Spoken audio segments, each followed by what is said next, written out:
Good evening, everybody. Welcome to Modern Day Debate. Tonight we're going to be debating, was the moon landing a hoax? And we have Mike and Marcus here to debate with us tonight, or debate on our stream tonight. So welcome, Marcus. You have 10 minutes on the floor, and they're all yours. Thank you. I shall look at my watch to make sure I keep to the 10 minutes because I know that time is precious. We never get it back. So, hi guys, all out there listening, all friends, subscribers, antagonists, people who don't agree with me. You're welcome. I look forward to your questions because my position, as far as the Apollo moon landings are concerned, is quite straightforward. It was a brilliantly executed propaganda exercise to persuade the world of the superiority of American technology. In that, it succeeded brilliantly. The majority of the world believes that man has landed on the moon. That was the purpose. But I hope I will be able to demonstrate as we go through this that no humans have ever flown to, walked across, and returned from the moon. Plenty of unmanned craft have done that. That's not in dispute. But have humans, us delicate little creatures, have we flown to, landed on, and walked across the lunar surface? I see no evidence for it. I'm sure you'll be able to persuade me that I should see evidence for it. Now, if you want to believe in Apollo and the moon landings, it's entirely your decision. I believe in three things: Father Christmas, the Tooth Fairy, and the Easter Bunny. For everything else, I want evidence. Hard, factual, incontrovertible evidence.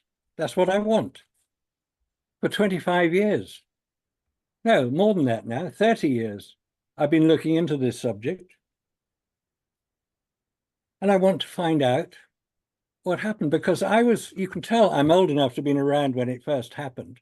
Back in 1969, July the 20th, 1969, was when these alleged landings happened. And for 25 years, I believed it. I have no reason not to, as most people had no reason not to believe it. We watched it on television, didn't we? Television doesn't lie. Now, I've seen gorillas climb the Empire State Building on television.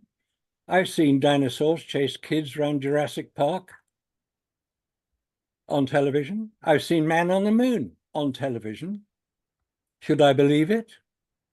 Well, it would appear that that would be a sensible thing to do. The majority of people do believe it. I happen to be not one of them. I've been looking into this subject, and in order to make sure that you get the correct view of it, you have to put Apollo into the context of its time, the late 1960s, early 1970s. What else was happening in America at that time? Well, the Vietnam War was ranking up to be a particularly unpleasant event.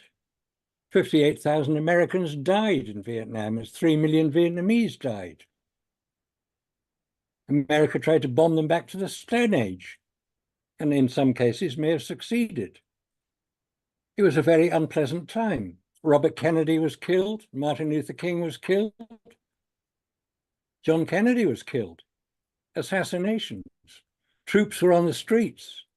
Kent State University, students were being shot with real bullets. What's going on? America was falling apart.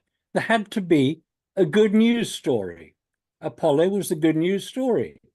Whether it is real or not is totally irrelevant. If people could be persuaded that it was real, that would be something to celebrate. And if it was real, it would be something to celebrate. But there are three problems with us delicate little humans getting into space.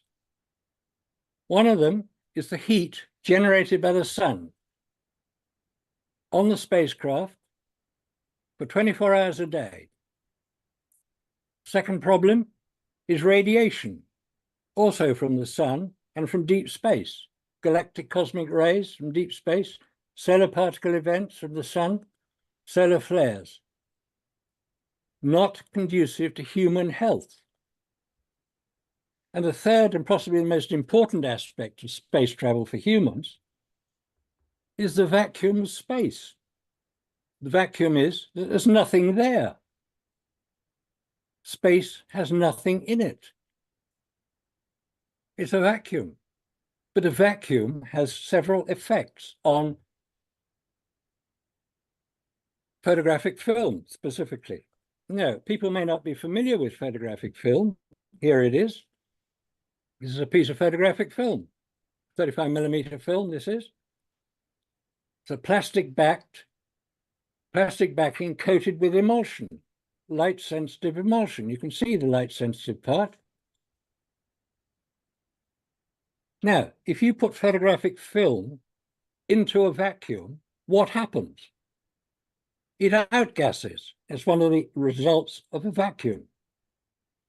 The lighter elements in the emulsion, which started life as a liquid, outgas. The hydrogen, the helium, the oxygen, they outgas. In other words, they are forced out by the lack of pressure in a vacuum. So you've got that as a problem.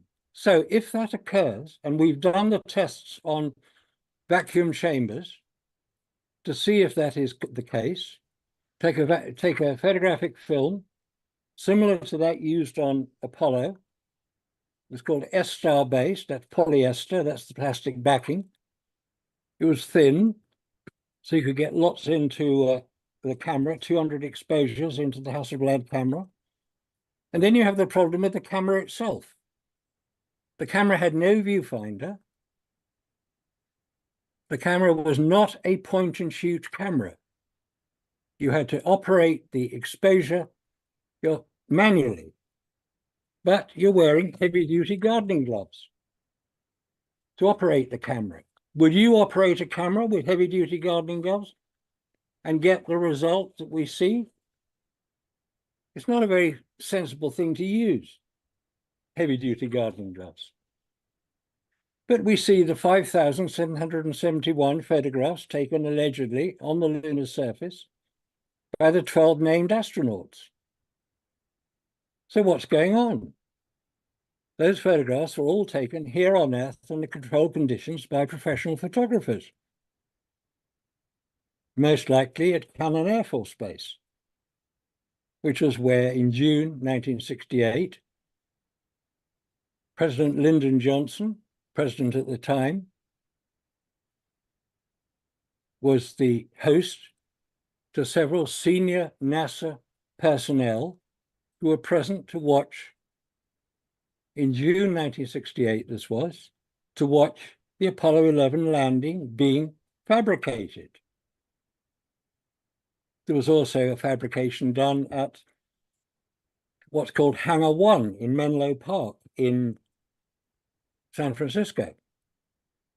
And a lot of the post-production work would have been conducted at Lookout Mountain Laboratories in Laurel Canyon, north of Los Angeles, the US Air Force Film Laboratory. But 600,000 people, or 600 million people watched the Apollo moon landings live on television. I was one of them. I watched them live. And I believed them. And when I came to investigate it, I found that there were so many holes in the story that it gave a possible impression of a sieve. Now, if you've got all these problems with the alleged moon landings, how can we be sure that what we were told and what are still being told by NASA, National Aeronautics and Space Administration, or as the New York Times dubbed them in 1969 when they were trying to get answers out of them, never a straight answer, or no astronauts sent anywhere, or numerous anomalies and scams abound, or any other strange stories you want to make. These are all still to be answered. And that is why I ask for hard, factual, incontrovertible evidence to demonstrate that the moon landing has happened. I haven't seen it yet. I have a book which answers many of these questions. It's 29 chapters and 246 references, all of which can be accessed online. There's a website, aulis.com, which has a great deal of this information from Russian scientists from all around the world, Russian filmmakers, people have examined the Apollo record, now they have access to it, and have come to the conclusion that it was a fabricated story. 20 seconds left. Okay. Now, I have read many of the books written about Apollo, Neil Armstrong's biography, Neil Armstrong's story. I also, fortunately, have the owner's workshop manual for Apollo 11, and even better, the workshop manual for Apollo 13. We can discuss Apollo 13 if you like, because that is a fascinating story, which very few people are even aware of. What happened to it, where it landed, who found it, when it was returned.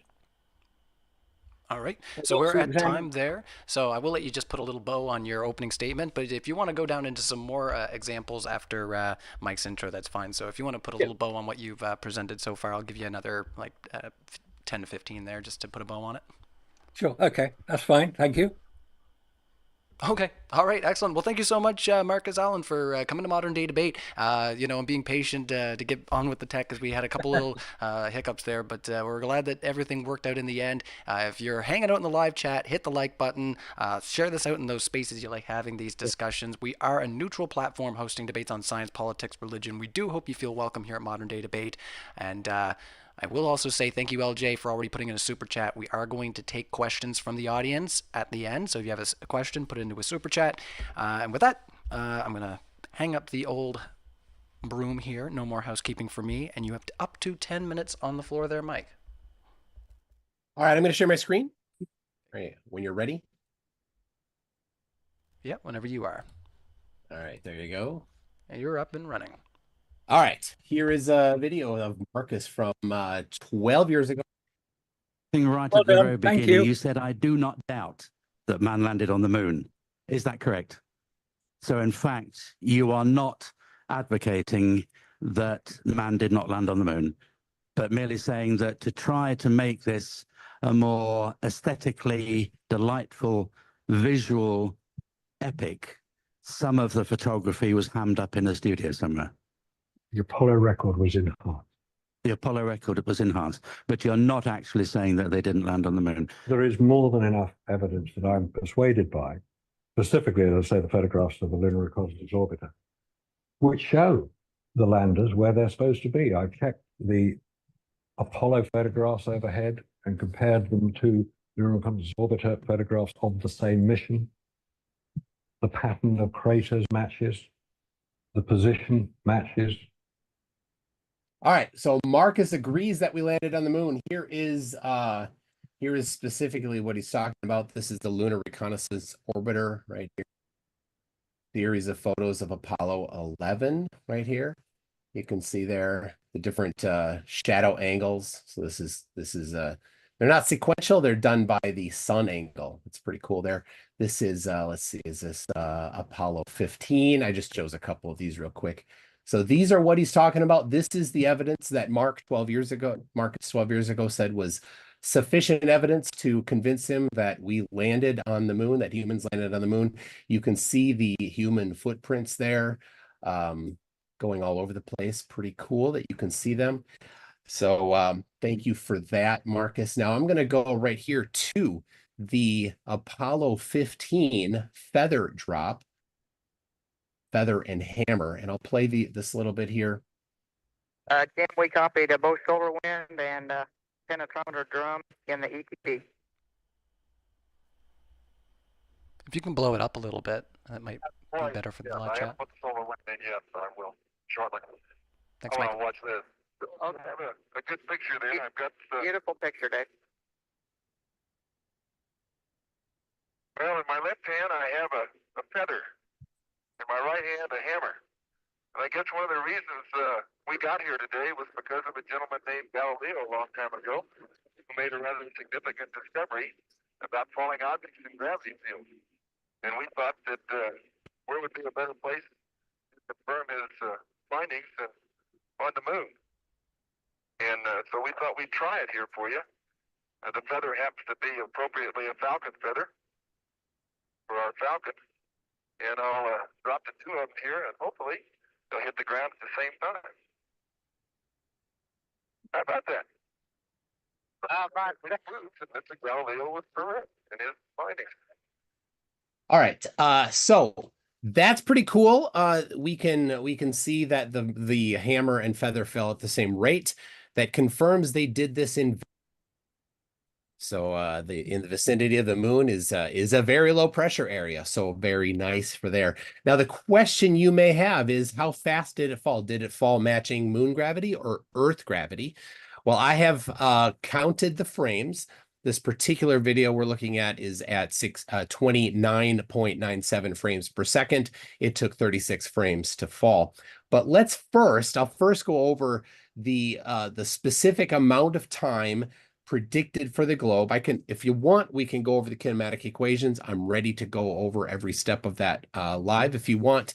But in the meantime, I'll just say that the prediction for the amount of time for the feather and hammer to fall according to moon gravity is 1.215 seconds.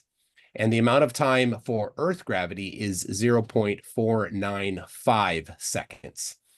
Now, when you count the number of frames, like I said, 36 frames at 29.97 frames per second, that gives us the predicted number of frames for the moon is 36.42 frames. Matching the moon, the globe, if it was regular Earth gravity, it would be 14.8 frames, or it would take just about half a second. So the amount of time for the moon is 1.215 seconds. The amount of time to drop on the Earth is 0.495 seconds. So it totally matches the Earth gravity, or sorry, the moon gravity. So we confirm there, number one, that it's in vacuum of the moon pressure there, and number two, that the gravity matches, the amount of gravity matches. So that's how we know for certain that humans were there doing that, and this was broadcast live.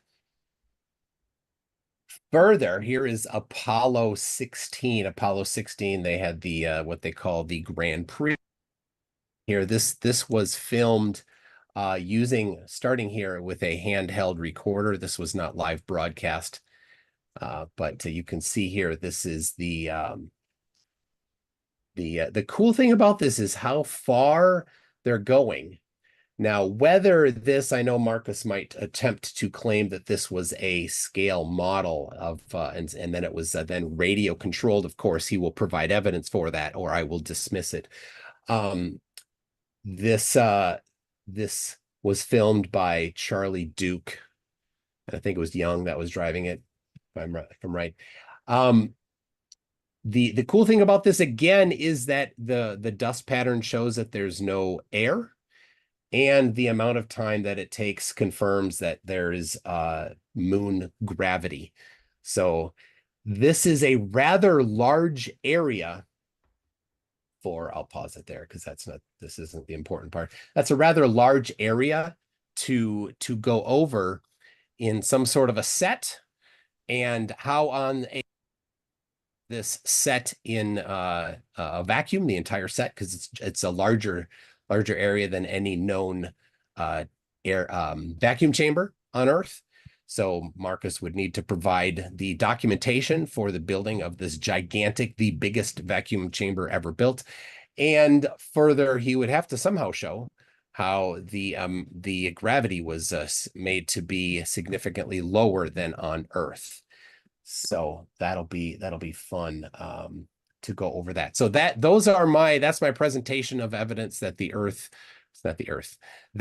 I'm gonna stop my share here, that humans were on the moon. The footprints by the lunar reconnaissance orbiter that Marcus already said was acceptable to him as as a proof that people were on the moon. The hammer and feather drop that matches moon gravity and was obviously done in a vacuum, and the buggy there, that was done also obviously in moon gravity when you actually do the kinematics application of it.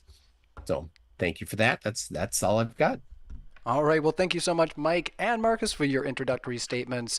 We are going to move into an open discussion, everybody. So if you have questions for either of our speakers, get them in the old Q&A. And I will remind everybody once again that if you're listening on podcast right now, where all of our debates are uploaded within 24 hours, and our speakers are also tagged in those descriptions. So if you like what you're hearing, you can check them out. I will also let you know that if you want to ask these questions live, you've got to subscribe to the Modern Day Debate YouTube channel. That's where they're happening. That's where we're live. And Marcus, I'm going to hand the ball over to you and just let you respond to some of what you've heard. And then Mike, feel free to jump in and engage in the open discussion. So let's do it there, fellas. Okay. Thank you very much. I appreciate that, Mike. I appreciate what you explained. I got a couple of questions. You showed me at the British Interplanetary Society. Do you know who it was who asked the question of me? No, I don't. It was David Baker, who worked for NASA. He's written many books on the subject. He's very knowledgeable about space. He's written encyclopedias on the subject. I've met him many times. He's a very charming man. He was the editor of the, hang on a minute, British Interplanetary Society House magazine called Spaceflight. Where's my copy of it? I've got a copy of it here. Anyway, charming man, and obviously he would be concerned because my point that I was making at that presentation. Now, do you know when I gave that presentation? It's 2012, right? 2012, April 2012, before the London Olympics was held, i.e. 12 years ago. Do you think I might have increased my knowledge on the subject in that 12-year period? Oh, certainly. So yeah, you'll be presenting then, of course, the falsification of the stuff that at that time you said was acceptable for you, right? Oh, talking about the LRO, yes, that had happened about 3 years earlier. All I'm saying is that that particular point has been brought up by several NASA supporters, I assume they are, because that's all they ever talk about. I've been doing this investigation for 30 years, ever since somebody mentioned that the photographs might possibly not be representative of what they were showing, a man on the moon. And because I was trained as a photographer and I used the camera equipment that I subsequently found out was used by Apollo, the Hasselblad 500 EL camera, a very, very good camera, built like a Swiss watch, extraordinary piece of equipment. I knew what it could and couldn't do. Now, I showed photographic film. How many people have actually used photographic film? Have you used it, Mike? Yes. You have. Have you used a photographic film camera? Yes. Have you used a digital camera? Yes. Do you know the difference between the two? Of course I do. Oh, exactly. I would expect everybody to know the difference between a film camera and a digital camera. The film is affected by the vacuum of space, as we've established. We've used vacuum chambers. We've had it confirmed by universities in Greece, University of Patras, that photographic film is seriously affected by vacuum. Now, what film did you test? Kodak Ektachrome transparency material. Okay, why didn't you test the same film that Apollo used? That's what they used. No, Apollo used SO-368 film, SO standing for special order, film that you could not have tested. So you did not test the same film that they used. How do you know we didn't? How do you know we didn't? How do you know we didn't get hold of the same film? I read your aulas.com presentation there. It's a different film. So what process did you use to develop that film, Marcus? the E41 process, the same process is used to develop. Why didn't you use the E3 or E4 process that they used then? Well, it's You possible couldn't have. they You did. couldn't have. Right? You didn't, didn't use the same film. You didn't use the same development process. No, that is incorrect. The process was followed very precisely, not by me. I didn't carry out the development of the film. That was done by Robert Williams. Okay. But you didn't use the same process that they used to do the development. Yes, we did. We checked out what the process would be. What process did you Now, use how then? Where's the different- how documentation different- for that? How different would the process be between what the film was developed on Apollo and what is used today? It was very difficult to get hold of I'm not saying that it's even possible to test. I'm just saying you didn't do the same thing. You didn't use the same film. Well, I read your page. You did not use the same film, and you did not use the same development process. How do you know that the film wasn't exactly the same film? It took a long time to find it. Because you did not order. It's not listed on your page there that you got SO-368 film. It's a special order. How did you get a special order film from Kodak that they special ordered in the 60s and didn't make in the 2000s when you did this test? How did you get that film? You didn't. I know you didn't. Of course you didn't. All right, if we didn't. I wouldn't expect that you would. But you know what I did? Hold on. I looked at your page. No, I'll answer this. I looked at your page. You took a photo and it was a successful photo. The only thing wrong was the color was off. Things that can be addressed with the color plates that they have at the beginning of each of their rolls. All right, let's let Marcus have some space here to respond and get his ideas out. Right, it's all very well for you to claim that we didn't use precisely the same film that was allegedly used on the moon and precisely the same development process that Kodak would have used in 1969. But if that film was so great that Kodak developed the special order film that they developed in the 1960s, why has it never been on sale? It never has been on sale.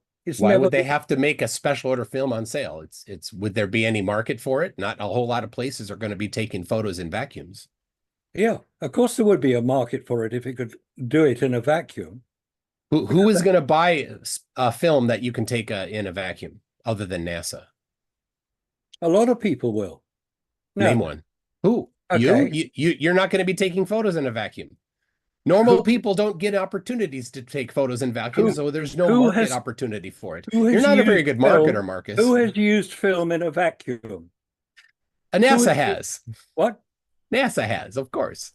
And a small number of other people. Name some. I don't know any. Not very many. Because the market is very small.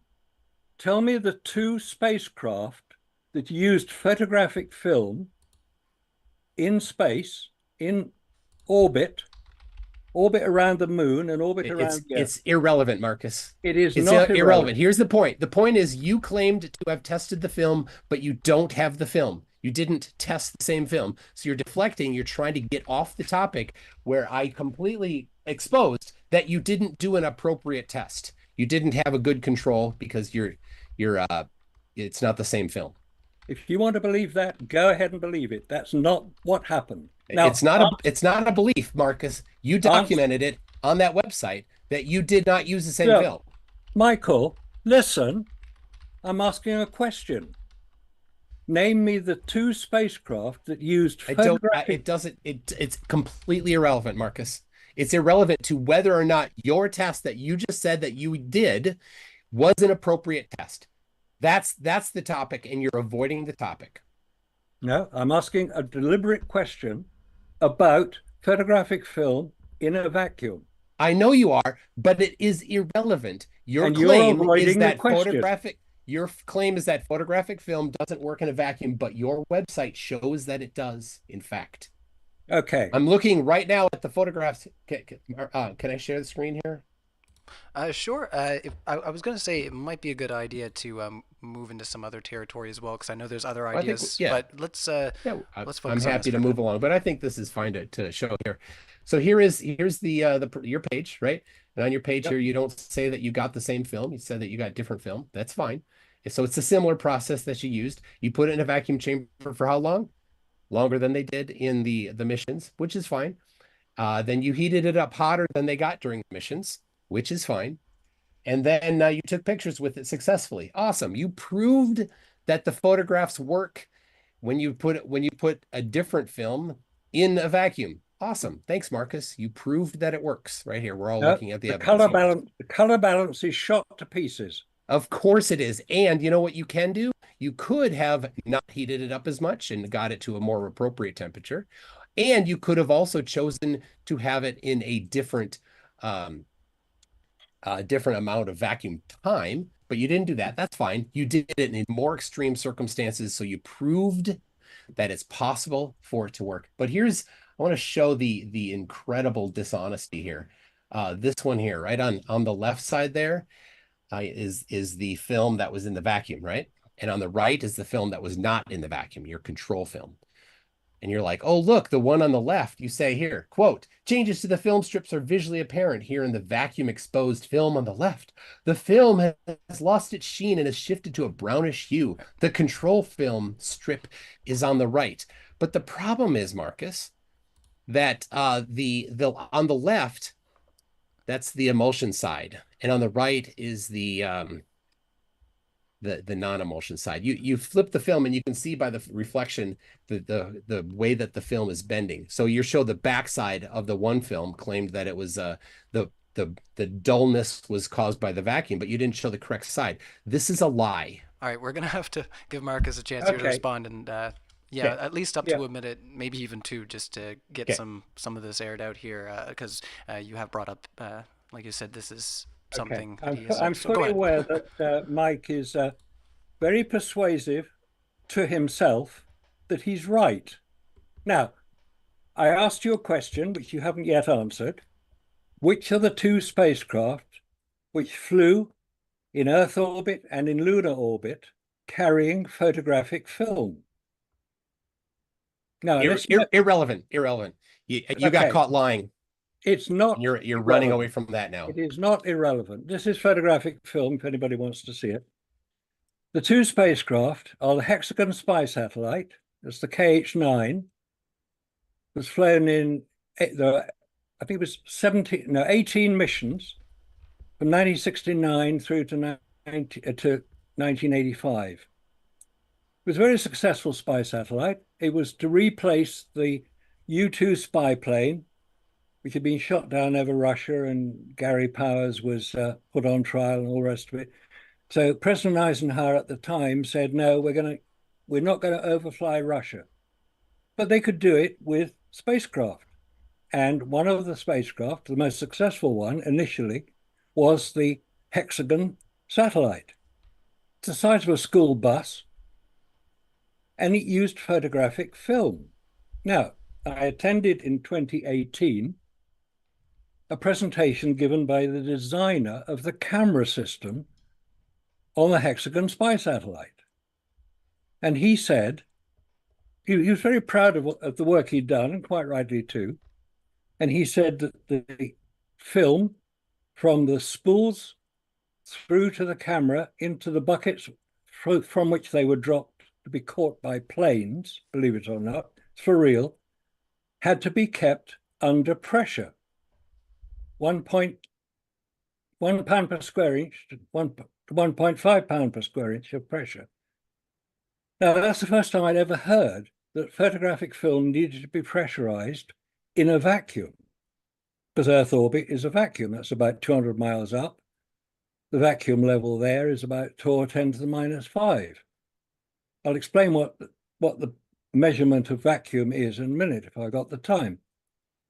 The other satellite that used photographic film was the lunar orbiter. The lunar orbiter flew in 1966 to photograph landing sites for the proposed Apollo missions. One of the chief advisors on the photographic, because he was using photographic film, was Edwin Land of Polaroid fame. The film was carried on the spacecraft in a pressurized container.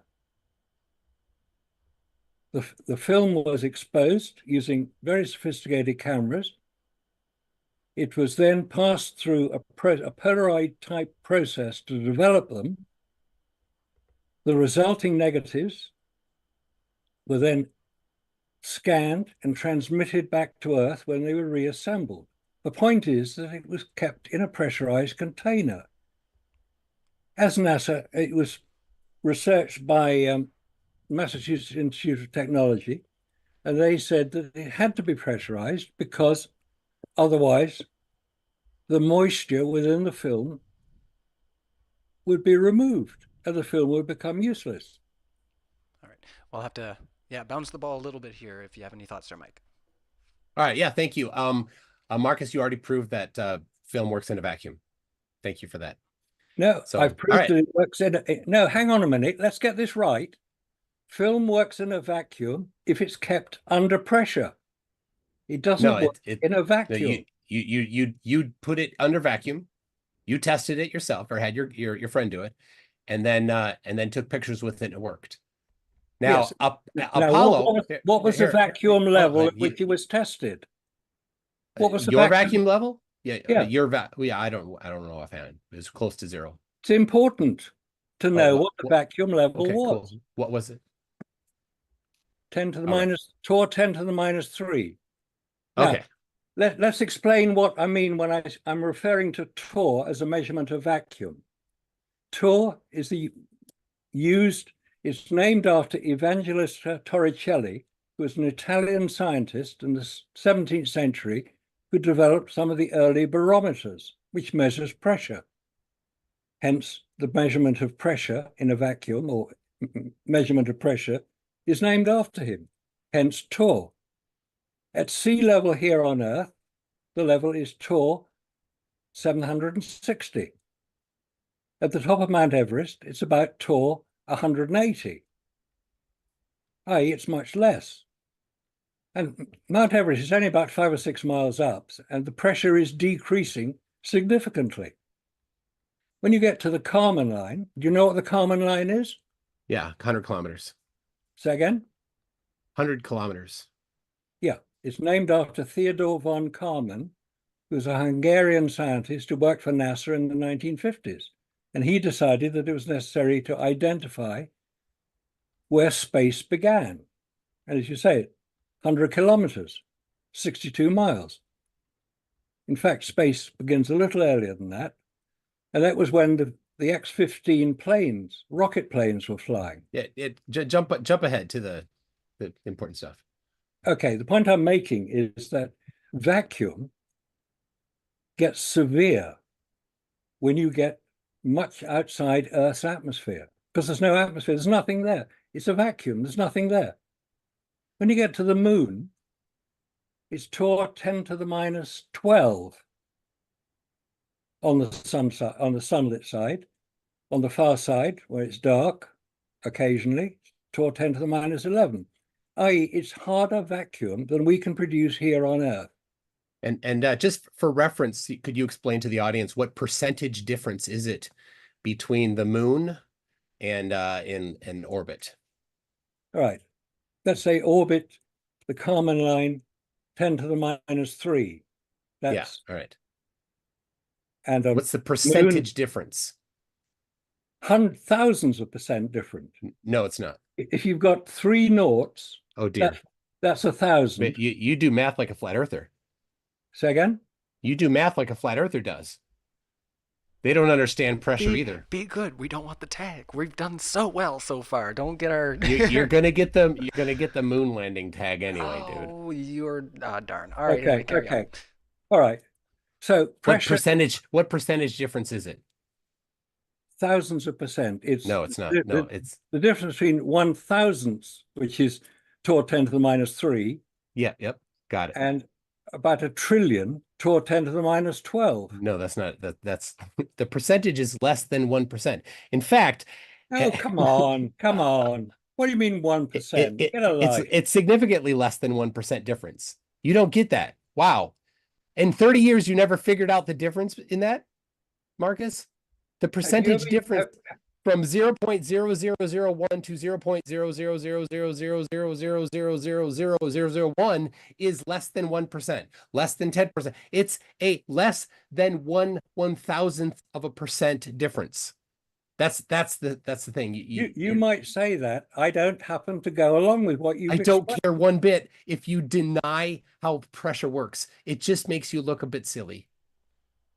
It doesn't. And that's fine. I don't mind you looking silly. That's kind of what I do. I shine the spotlight on people that are without getting into a meta discussion. Let's try to move into some new territory if we feel like we've hammered this. Personal attacks. Personal attacks are out of order. Stop doing it at once. Cool. Got it. Do not make personal attacks. Got it is quite unnecessary. Yeah. Hey, if you can't handle math, if you can't handle pressure, it's on you.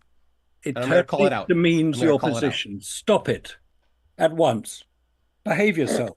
All right, let's try to push into some new territory. Like I said, we've got all kinds of things that we brought up in the intros, so let's just try to focus on the subject. All right, hammer and feather fell. Bloody hell. Do you really think that they couldn't work that one out? Chop, chop, buddy. No, evidence. No, come on. No, come evidence. On. Okay, a bit of lead in the feather. It's been done here on Earth. Plenty of people have done it. It's called. How long did it take to fall? Called special effects. Special effects, really? Prove it. Okay. Have you watched the film Make Believe Smoke and Mirrors? But I don't care. Prove it. This isn't question and answer time. This is evidence production time. Produce your evidence. I'm producing it. Have you watched go ahead. The film? You don't need to ask me questions to get your evidence out there. Go ahead. Present your evidence. Okay. All right, let's just push forward. There is a film available to watch if you choose to do so called Make Believe Smoke and Mirrors. Now, that is a very clever play on words because that is what special effects are. Make believe. And many people say that special effects are smoke and mirrors. It's a long film and it explains how a great deal of the, shall we say, moon landings, the films of them, there are 80 hours of film produced of the moon landings, how it was done. It's explained by an anonymous contributor, but I suspect he was Douglas Trumbull, the special effects director on 2001, or possibly John Dykstra, special effects director on Star Wars. I don't know who it was. It's somebody who knows precisely what special effects are about. Periscope cameras, small models, projection. It's very easy to do it if you have the skill that these men would have had. And Douglas Trumbull certainly had the skill. If you've seen the film 2001: A Space Odyssey, you'll know how persuasive it was, the effects that he was producing. Same with Star Wars. It was using what's called, it's a well-known photographic technique. It's called an optical printer. It does for film what a photocopier does for paper. It reproduces it in whatever size you want. The Apollo films were filmed in different size film from 16 millimeter, 35 millimeter, 70 millimeter. These can all be filmed at high speed, and then you can reduce the speed to get what would appear slow motion, which is what we see on the moon. Quite why it's slow motion, nobody ever explains. Because the moon has, as you've explained on the film that you claim to have seen every frame of, 1.6 meters per second of gravity compared to 9.8 meters per second on Earth. Filmmakers know this. Filmmakers can produce the difference between the two. NASA are not really that stupid that they wouldn't know the difference and how to produce it. Of course they knew. They had virtually unlimited budgets to go ahead and produce these films, which they did. And they were persuading people that they got to the moon. Good luck to them. It worked. All right. So I just need to interrupt here and ask for you to present your evidence then. So you said that they could slow it down. Fine, they could slow it down. How did they do that? Who did it? When did they do it? And how fast did they have to film the original speed in order to slow it down to get it to the speed that we saw live, broadcast live on TV? Yeah, the original film was shot at 144 frames per second. Okay. If you take every third frame. So you're saying it had to be. Yeah. Yeah. I mean, you don't have evidence for it. You're just saying that it needed to be. Got it. As I say, the evidence exists in the film Make Believe, Smoke and Mirrors. The evidence exists that it's possible, is what you're saying. That's your claim, is that it's possible, but you don't have any evidence that it happened. You just have a conspiracy theory that it happened. You don't have any evidence. No. You're just a conspiracy theorist that has no evidence, right? That's what you're saying here. You have nothing. You just, well, it could be this. It could be this. It could be this person. It could have been done this way. So right? do you think that's what you're saying? Right. If it could be, maybe it was. No, that's not evidence. That's not evidence. The hammer actual evidence is that it was done live and that people in the control room were talking with them while they were doing it. So the entire sequence there, they interacted with them. They told them to do different things. They said that this is where they canceled the letter. They did a stamp, right? He canceled the stamp on the letter. They're talking with each other about it. They were asking them to move the camera for them. So they went and they went over to the rover and they moved the camera for them. These things happened in real time. So the control room was having in real time conversations with them. So it couldn't have been re-recorded unless, well, I guess you must have now everybody in the control room in on it somehow. Right? No, of course not. How many people had to be in on it now? The scope of the conspiracy has to get incredibly huge. There's no conspiracy. Of course there's a conspiracy. They all had to be in on it. No. You're saying they had to. No. Because you said that it was pre-filmed. So nobody was on the moon, you say. So they pre-filmed. Okay, then what? Well, who pre-filmed it? You don't know. You have no evidence for it. Then they slowed down the film. Well, they had to do this ahead of time. They couldn't have done it live. So all these interactions where they're like, hey, we need you to move the camera. That had to have been pre-scripted and pre-recorded now. Yeah. Right. Of course it was. And so then when the people that were live in the control room having this conversation, well, either everybody in the control room had to be in on it and be part of the film. I don't know how many, couple hundred people plus a bunch of, politicians and people watching in real time, or what? They somehow pre-did the film and then just a few people were out like, hey, this is what you say now. Hey, tell them, it says on your script here that it's time to tell them to move the camera. Is that what you're saying? You finished? Yeah. Okay. When a major Hollywood film is produced, the first thing is the script, then there's a storyboard, which is basically drawing out what each scene will be. And it may take several months to do that for a 2-hour Hollywood film or a feature film. There are a lot of people who know about it because they're working on it. But none of the public know what's going on until the film is released. It is not public knowledge. Storyboarding is a traditional way of producing information for actors to follow, for directors and producers to see what's going on. The whole thing is scripted in advance. Now, Apollo used very similar methods. It was called the Tetra A satellite, testing and training satellite, launched in December 1966. No, is that right? Yeah, December 1967 was launched, and it was in orbit in order to enable all the NASA personnel to practice doing what they should do when they were receiving information from space. Hence the satellite. And one of the comments made by Gene Kranz, who was mission director on Apollo 11 and on 13 and 15, the odd numbers, was we couldn't tell the difference between the practice session and the real sessions. Now, there are a lot of simulations done. I mentioned the lunar orbiter, not to be confused with the lunar reconnaissance orbiter. That came in 2009. Dude, good. You're getting off track here. Say again? This is where you're providing evidence that the hammer and feather drop was somehow faked. Yeah, So I've seen it. You're getting off track here. Okay, I've seen it. You've made claims. You talked about the film industry for a while. No, it's been filmed. It's been filmed. Whoop-de-doo. Here You have on Earth. evidence for it. Yes, it's in a film called What Happened on the Moon, produced by David Percy, who wrote the book Dark Moon. He's a filmmaker by trade. And he recreated the hammer and feather drop in his studio.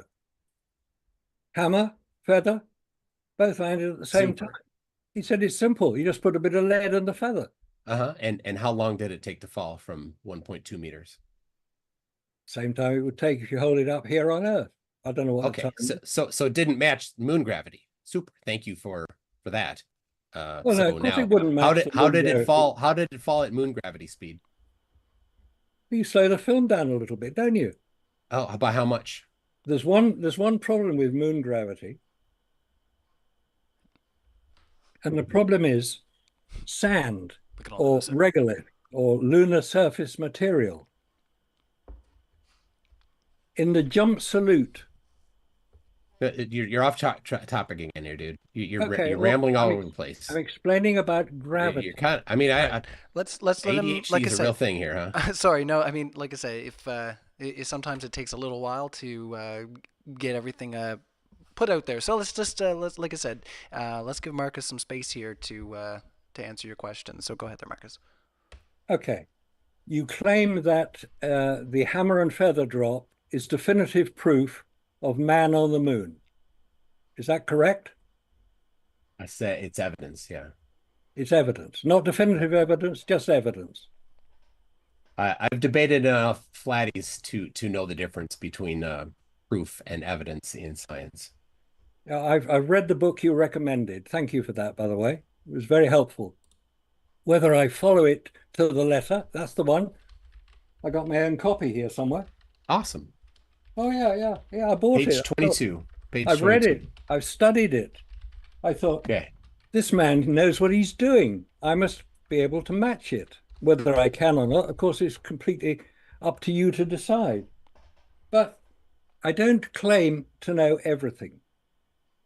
I just claim to know that man has not landed on the moon for the reasons I've said. The vacuum problems, the heat problems, and the radiation problems. Those are the problems which have yet to be overcome.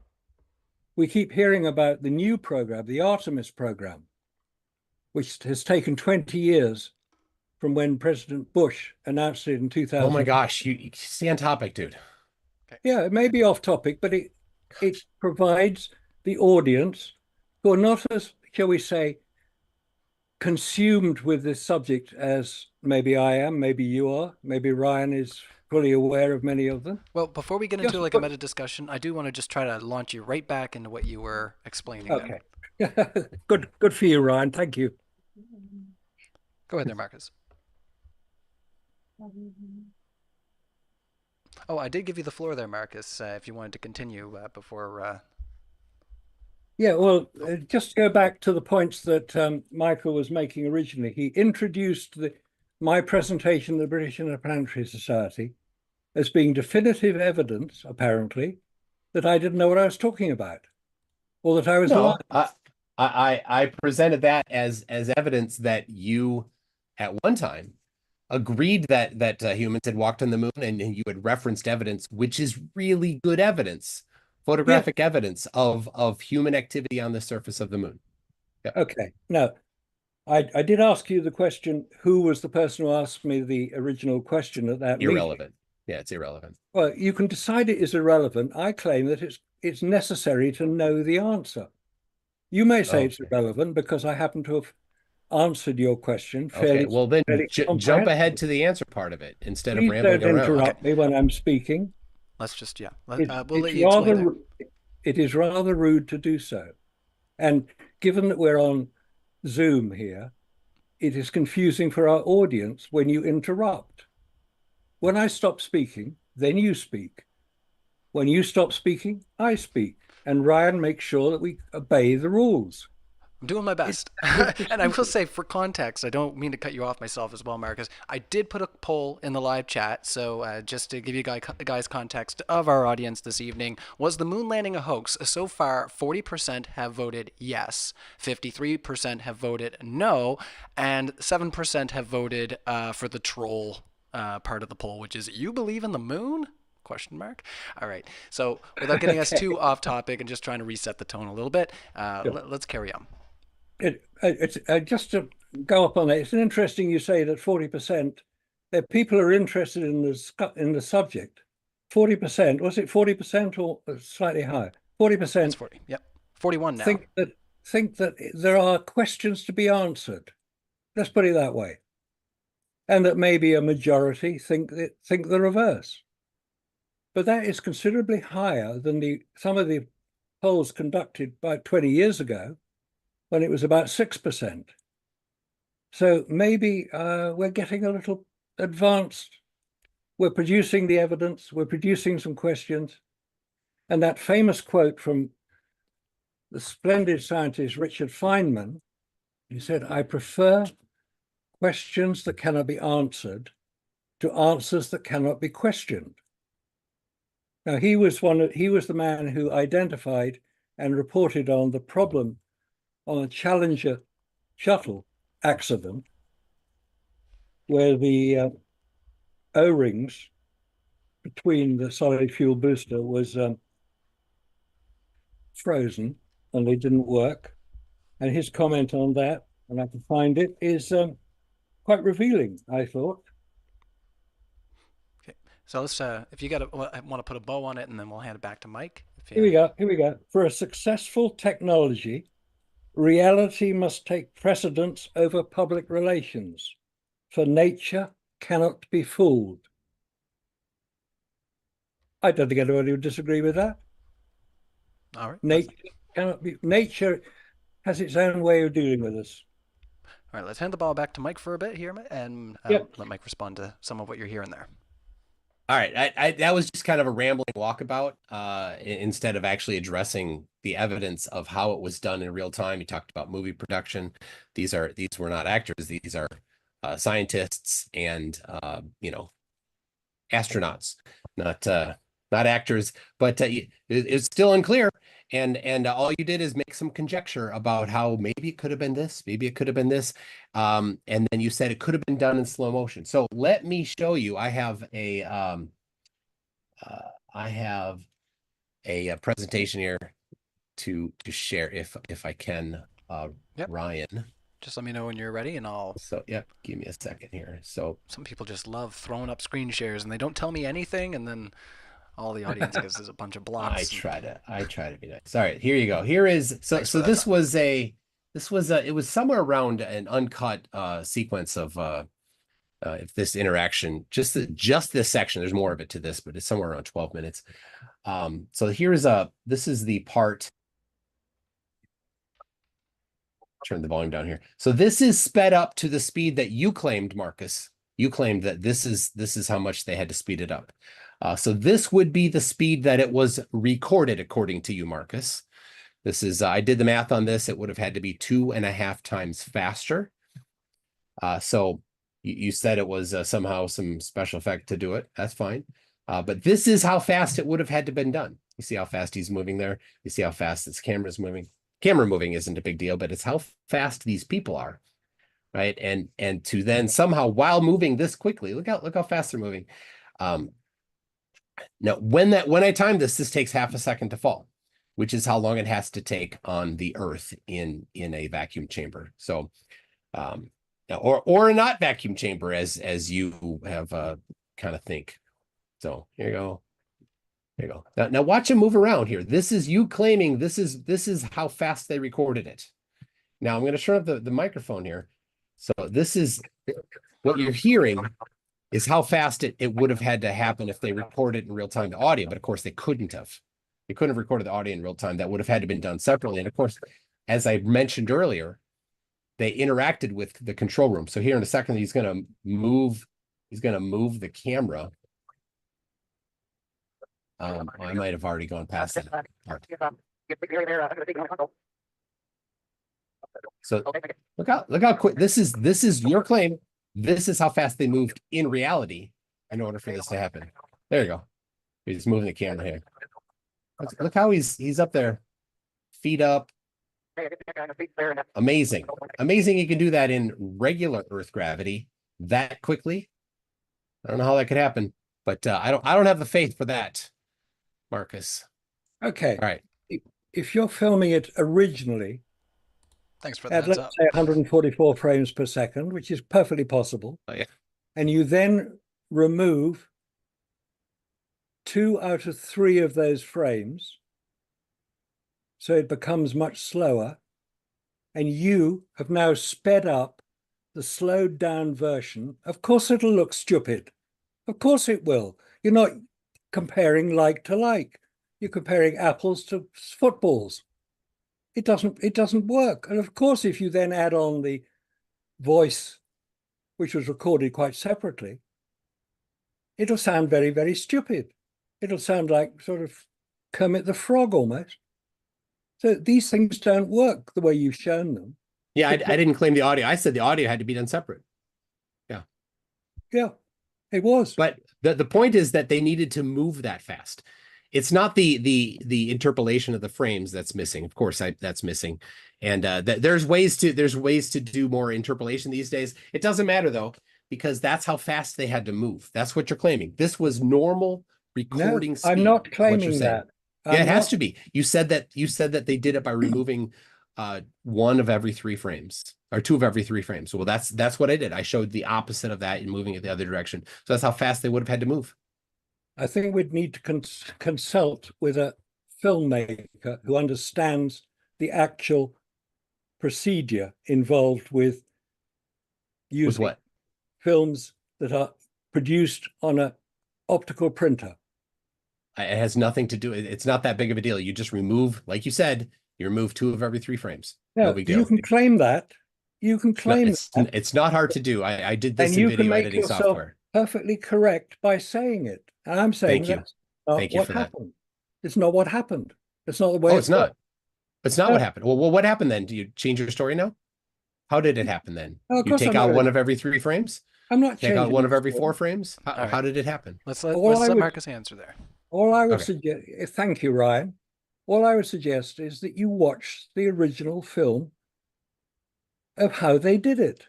It's that simple. Of how it was claimed they did it. What was it called again? I'll write it down. It's called Make Believe, Smoke and Mirrors. And you'll find a very good version of it. It's no longer available on YouTube. Posted there about 10 years ago. And around 5 years ago, it was removed, as were several of my presentations at the time of the 50th anniversary of Apollo 11. Because NASA didn't want people to be seeing some of the questionable aspects. I mean, that's my theory. I don't know. But my talk, which had nearly 700,000 views in 6 months, suddenly vanished. I wonder why. How long is that film? What? Make Believe, Smoke and Mirrors? Yeah. 2 hours, 44 minutes. Okay. I found one that's 8.5 minutes. It's on the Apollo Detective site. But seeing as you don't like the Apollo Detective site, maybe you shouldn't go there. But it's there? Yeah, it's there. You said it wasn't on YouTube anymore. No, you said it was on a not website. YouTube anymore. Just to be fair. It's on the Apollo Detective site. Okay, so you have it. Awesome. It's also on Aulis, AULIS.com, under Okay. the section Films. It just sounded like it wasn't available anymore. All right. For a long time, it wasn't available. Okay. But now you said in that video it took regular Earth gravity time to fall. So it still doesn't match the moon gravity time. It's not necessarily whether it's Earth gravity or lunar gravity. Of course, NASA know that moon gravity is different from Earth gravity. Sounds point is that like if this you can guy film- didn't. If you can film a hammer and feather both dropping at the same time, hitting the ground at the same time, whether it's an Earth gravity or lunar gravity, it doesn't make any difference. It makes a huge difference. It takes a different amount of time, and you can't force it to take a different amount of time. Michael, you're being very pedantic. I'm sorry to say. It's not pedantic to use a kinematics equation to just measure how long something takes. It's not pedantic. This is high school physics. I say you're being rather pedantic, but never mind. You know, I shouldn't get personal. I'm sorry about that. Ryan, will you slap me on the wrist, please? Because I've been a bit pedantic. Oh, you bad debater, you. Honestly, no, you guys have been great. We have lots of questions already pouring in, so if you do have questions in the live chat, let us know. And also hit the like button. Let's boost this up in the algorithm. You know, we're just shy of, 500 people odd watching right now. So if you're hanging out in the Modern Day Debate live chat, hit the like button, and also participate in the poll and let us know what you think. So let's carry on. Let's see if we can push into some of the things we may not have gotten to discuss. Go ahead, Marcus. Because you had some other things at the end of your presentation I don't think we got to. So yeah, if you want to go ahead there, Marcus. I think there were some things I had to cut you off, and I do apologize. Okay, no, this is a very, very big subject, Apollo. It's very hard to cover the whole thing in even 2-3 hours. I mean, I've been interviewed for over 6 hours on the subject, and there's still more to talk about. It's not an easy subject to get a grip on, which is why a lot of people just accept what they're told, which is fair enough. I mean, we don't all have time to spend time reading books or even writing books. I'm going to say this book here, there's 246 references in it, all available online if you want to see them. The subjects we cover, things like, how could 400,000 people keep a secret? What a stupid question. Of course they couldn't. They didn't know anything. They didn't have any reason to keep a secret. These were people working at Boeing in Washington State, Northwest America, Lockheed down in California, the launch site in Florida, the people who made the spacesuits in Connecticut. All these people spread right across America, 400,000 people. They weren't involved in any form of hoax. I mean, this is such a stupid idea, because how were they told? Are we just going to ramble? Dude, this is your chance to bring up evidence. Come on. No, I'm bringing up the evidence. No, you're rambling. You may say I'm rambling. I say I'm producing evidence. I'm not prepared to go through all 246 references in this book. You're at zero so far. Well, just hold on there, Mike. So yeah, let's just if we could maybe focus on a single example that we could discuss back and forth. That would probably be useful for the audience and for, like I say, the sake of the discussion itself. So if you have something specific from there that you want to pull from, Marcus, I think that would be good territory to move into. All right. Well, let's have a look at just one of the chapters. There are 29 chapters, so it's going to be. How many photographs? That's a good one. How many photographs? How many photographs were taken on the lunar surface by the named astronauts? Do you know, Mike? Your chance for evidence. Go ahead. I'm asking you, do you know the answer to that question? I'm giving you a chance to present your evidence. Proceed.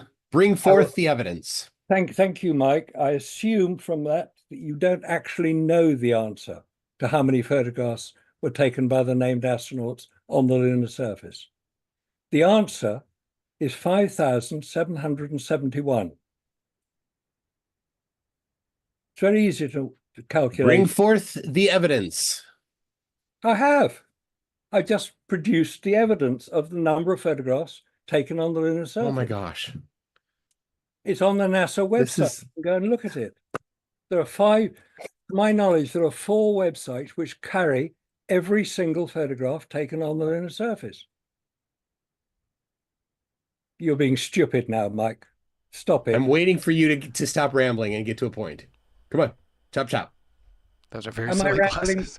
But, Ryan, am I rambling? Well, if there is, like he can't answer that question honestly. It's not about this. Hold on, Mike. It's not about that. But I think Mike is hoping, and like I said, it would be good if we could move into something that we can bounce back and forth. So if we want to pull, like I say, a specific example that showcases how the moon landing is a hoax, and then, like I say, within like a minute, try to pass the ball so that we can have some back and forth. I think that would be useful. But like I say, I'm not here to to tell anybody how their debate tactics should unfold. It is up to the audience to decide. So I'll give you the ball back there, Marcus, and with that in context, and let's see if we can get into some back and forth here. It seems that every time I produce some information, let's call it that, and I can't show chapter and verse of where that information comes from, I'm either a liar or I don't know what I'm talking about. That is incorrect. I do know what I'm talking about. I've spent a long time doing this. And if Mike wants to do his Rubik's Cube, then he's perfectly entitled to do it. So I shall carry on. Hello, Mike. You listening? Chop, chop. Thank you. Thank you. We were talking about photographs on the lunar surface, 5,771. Easy to find out that is correct by going on to any of the 4 websites. Lunar Planetary Institute website is the one I prefer because it's very well laid out. And you can look at each one. If I can get some screen share, I'll show you. Yeah, you sure can. So if you go into our Zoom chat, right in the middle, if you have it full page, you'll see the share. Yeah. Okay. And then you should be able to pick which screen you'd like to share. All right. Oh, look. Oh, hello. See that. Oh, we've got a nice picture here. Okay. Right. This is the famous presentation given by John Kennedy at the Joint Houses of Congress in May 1961. Land a man on the moon before the decade is out and return him safely to the Earth. That was his challenge. And in the lower right, the picture shows Lyndon Johnson and Earl Warren, who was to conduct the commission into Kennedy's assassination 2.5 years later. Now, that was the start of it. But this was what was going on at the time. There was a lot of There's a Cuban Missile Crisis that Kennedy had successfully navigated. There was the space race that was going on. Kennedy was then assassinated. The Vietnam War was going on. Student riots. Robert Kennedy and Martin Luther King were assassinated. So it's a very unpleasant time. But we're going to go to the moon. And here's Apollo. And there's the big rocket, Saturn V rocket. Do you know why it's called the Saturn V? And not the Saturn IV or Saturn III? 5 engines. Had 5 engines. Very simple. This was the camera that was used, the Hasselblad camera. Brilliant camera. There's Neil Armstrong with it on his chest. That's the one middle picture here, so you can go into the shop and buy today if you've got enough money. And there's Alan Shepard. So the camera was on the chest, okay? That would imply that it would be below eye level. And here is a picture I took, camera at eye level, here, top picture on the right, and at chest level. And this shows an exaggerated version of the horizon behind the subject. This is the camera, no viewfinder.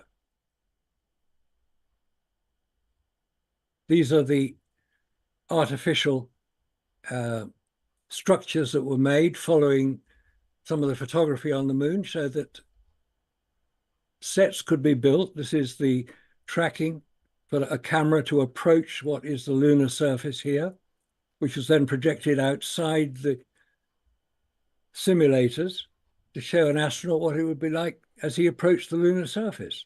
Sensible thing to do. It's quite detailed. They were using the lunar orbiter photographs to create them. Just before you move on there, if you wanted to, you can leave the screen share up and we can keep moving through this. I think this is maybe useful. If you want to make any commentary, though, on anything here, Mike, and then we can carry into some of the other slides. I'll wait till the evidence comes forth. All right, carry on there, Marcus. Okay. Here's the practice. The lunar module here being lowered to the surface. This is at Langley, Virginia. Large thing, 600 feet long, 200 foot high. It's quite a piece of kit. And between takeoff or launch at Florida and landing here near the near Hawaii in the Pacific. The only source of information we have is NASA. If you choose to believe everything NASA tells you, then you'll agree that the man has landed on the moon. And in many cases, it is persuasive. But you have to then look at some of the things here. Now, here's a picture of Neil Armstrong, Buzz Aldrin. Practice, obviously, they're not on the moon because the photograph is being taken through the window. But this is important here. Look at the control panel of the lander. Below this control panel is the doorway through which they exited to go onto the lunar surface. But there's a problem. This control panel probably comes out about a foot from the door is directly underneath this part of the control panel. They come out here. But the backpack would be up against the control panel. It makes no sense that they can come out of a craft that has quite a wide control panel. The doorway is directly underneath here. So how could they do that? Now, there's a series of photographs here taken by Neil Armstrong of Buzz Aldrin exiting the lander. Just right quick, just for the sake of our audience, and like I said, we got almost 500 people watching over here at Modern Day Debate. We appreciate that. Just if you could explain to our audience right quick how the example you just made would prove that the moon landing is a hoax, just so that they understand the context that you're putting in there, okay? Okay. I need a different mug. What I'm saying here is that this is a picture of Buzz Aldrin in the doorway of the lander, the Eagle, it's called. That's his name. And he's kneeling on the floor and he has to come out through this 32-inch square doorway. But he's standing almost, or he's kneeling against the door frame. But above him, as we saw in the previous picture, is quite a large panel, a control panel, which would not allow him to do that. There's also another problem. I don't know if you've ever tried changing clothes inside a car, but the average car is about the same cubic capacity as this lander, 160 cubic feet. That is the amount of space that the astronauts had, but they had to get out of their... I've done other things in a car. Into their spacesuit. Mike, you jumped in for that. Cars can be quite fun, but they had to get into their spacesuits. They had to make sure that they were totally fitted accurately, because any leaks, they'd be dead, but they weren't. Anyway, to carry on, there's a series of photographs. This is the first one. Here's the second one. Aldrin a little bit further out of the lander. Neil Armstrong is taking the photographs. He gets bored watching him, so he takes a photograph of the rubbish bag underneath the craft and the leg of the lander, presumably to make sure it's not damaged. Oh, Aldrin's a bit further down. This, to my mind, is one of the most ridiculous photographs I've ever seen. If this is the lunar surface here, it is not overexposed. Buzz Aldrin, at the top step of the ladder, is very well illuminated, as is the porch. But this side of the lander is in shadow. The sun is on the right-hand side of the picture. This is Buzz Aldrin, well framed, but his foot is not even touching the top rung. And his left foot is stuck out at a ridiculously stupid angle, which is not filmed on the TV camera, which is situated just to the right, to the left of the craft here, filming the ladder. You don't see Buzz Aldrin putting his foot out. Comes a bit further down, still very well illuminated. Again, further down. He's now standing in the footpad of the lander, and you can see the shadow in which he's standing. Where did the light come from that is illuminating him very clearly? Oh, it's the reflective surface of the moon, I hear you say. No, you don't. No, I'm being rhetorical. You didn't hear me. You didn't hear me say that. Well, No, I if you didn't did hear you have say some that. commentary, Mike, it's been it's been a hot minute. So if you had Oh, yeah. if you had some things that you'd like to, like I say in regards to the presentation here, we can keep going Yeah. through. That's no problem. You can leave your Oh, screen yeah, share yeah. up. But yeah, Mike, let's hear from you. I Yeah. think. So this is a go great picture here. Looking at the angle, the shadow. The sun was shining on the suit there of while taking the picture, and the reflection of the white suit is a secondary light. It's just a fill light, pretty common. So If you choose to believe that, that's entirely your business. I claim. Yep. Yeah, it's pretty normal for people doing photography to use a white surface to reflect sunlight. It's exactly what you're seeing there. Yeah. As a photographer, I know that. Super. Then why would you be so confused by this? This isn't confusing. It's percentages. What is Oh, the yeah. reflectivity? Let's go through the math. Let's go through the math. Okay, what's the reflectivity of the lunar surface? Doesn't matter. It's the suit. Okay, what's the reflectivity of the suit? I don't know. That's your problem. You asked the question. No, You must no, know you asked the question. Let's back up here a little bit. You are the one that asked me that question. Okay. It's your position to, right? The reflectivity of the suit is estimated between 80 and 90%. Super. Okay. What area is the suit? Presumably the suit that Armstrong is wearing. Well, he's 3/4 illuminated by the sun right here. Yeah. But the amount of area that his suit would cover, it's about, he's 6 foot high, let's say he's 2 foot wide, it's 12 square feet. No, it's probably less than that because the suit doesn't cover his whole body. You're talking a suit similar size to the reflection that we're shown here would produce that amount of light, and I say it wouldn't. Now, NVIDIA. Okay, we'll see the math.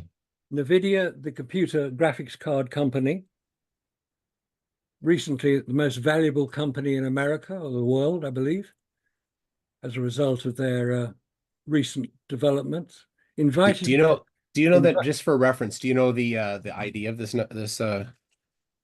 photo? Say again? Do you know the unique identifier for this photo? I'll give you that. Here we go.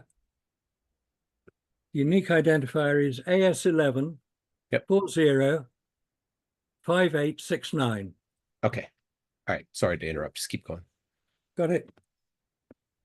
These are the 8 photographs. They were taken in 3 minutes, according to the Apollo Lunar Surface Journal, which is not excessive.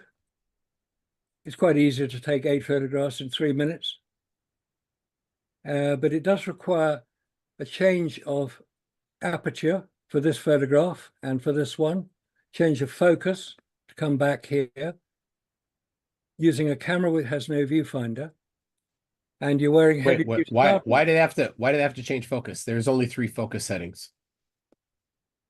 What do you mean there's only 3 focus settings? Near, mid, far. There's only 3 focus settings. No, there isn't.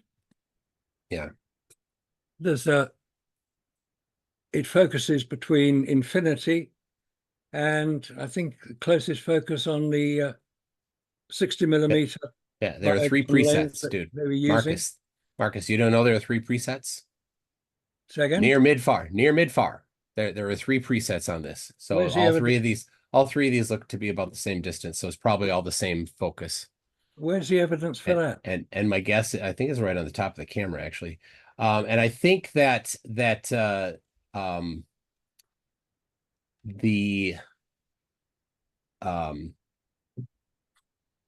the top of the camera. Yeah. Okay. Yeah. There. So there's that's the shutter speed. That's the aperture, and the focus is just inside. Yeah. All right. And that little mark there shows where it should be set for that particular film that was being used. That's the only exposure meter available. So if you've got the sun behind you, it was such and such a 125th at f11. If the sun was at a different angle, it showed the different exposure. Yeah, F 5.6 in shadow, 8 in between, 11 for the sun. Focus had 3 choices, near, mid, far. And the shutter speed was either 1/250 or 1/125. Okay. Yeah. And that's so the yeah. bottom right, top right so, here. So they probably all of those photos probably were the same, mostly the same settings. Well, if you say so. I don't happen to agree with you, but that's not unusual, I don't think. No. It sounds better from your viewpoint. I'm saying that they had to get. Oh, by the way, this is a polarizing filter on the front of the camera in this picture here. Why did they use a polarizing filter? Do you know? Your chance here, buddy. Okay, here we go. A polarizing filter is to reduce reflections by polarizing the light in the camera. But the only way you can use a polarizing filter is using the viewfinder to make sure, because you spin it around, it's moved depending on the polarization that you want to get. If you haven't got a viewfinder, you can't use a polarizing filter. So it seemed a bit of a waste of time to use one, but they did. So all I'm saying here is that, oh, here's some interesting stuff. This is... your whole point is, oh, here's some interesting stuff? Yeah, it's interesting, isn't it? This is the leader, which was on all films. Dude, you should have read this book more. Yeah, I have read the book. What's page 20, page 22? This film had this image on it. So it was taken on the moon. This one right here. Yeah. I mean, you have a warrant, you have a claim. You have a warrant, you have claim, yes, data to support it. All you're like, oh, this is interesting. Right. Your burden is to show that all of these things were faked, right? That's a huge amount. It's a huge burden that you have. And you're like, all you're bringing is, oh, isn't this interesting? Not that big of a deal, right? It's pretty easy to dismiss. Okay, if you say so. But why would it have the date of 11th of July when they weren't on the moon? Why would what have the date of the 11th of July? Sorry? Why would what have the date of the 11th of July? The film that I've just shown a picture of. It's top here, date 11 July 1969. Maybe it was mislabeled. I don't know. I don't know what you're talking about. It's one of those questions that keep being asked but not getting answered. It doesn't matter. It's irrelevant. It's irrelevant. This is a photograph of somebody on the moon. You're like, oh, how come the date is wrong? It doesn't matter. Provide evidence. How come the date is wrong is not evidence. Yes, it is. Because the date of the launch of Apollo 11 was the 16th of July. The date of the landing was the 20th of July. Okay. And this film is dated the 11th of July. Okay. Maybe it was the date that they put it into the bag of stuff. Don't know. You're guessing. Yes, so are you. Yes. That's all you have is you have guesses. No, my guess is just as valid as your crazy guess. In front of you is the date. Okay. I'm not looking at anything. You're not sharing anything. We just see you. If you say so, I'm going to go ahead. Ryan, what are we looking at? We're looking at... He currently has a screen share up. I'm not sure if you're able to see it in the Zoom chat. I don't see it. I'm not seeing it. Okay, just give me 1 second there. Marcus, I'll end your screen share and then try doing it again. Hopefully Mike can see it. So just pop that up there again. Hopefully you were able to see it before there, Mike, because that's a lot of what he's been making his comments. I saw it for a while, then it went away recently. Oh, okay. Is it back? Yeah, it's back. That sounds good. All right, let's carry on, everybody. And once again, we are going to go into Q&A eventually. I mean, I don't know how long you guys want to continue on with your discussion. You guys just let me know when you're, well, maybe you'll hit a natural wall and I'll just push you guys along. So let's carry on, Marcus. Let's just say that Michael has not persuaded me. It's not my intention to persuade you.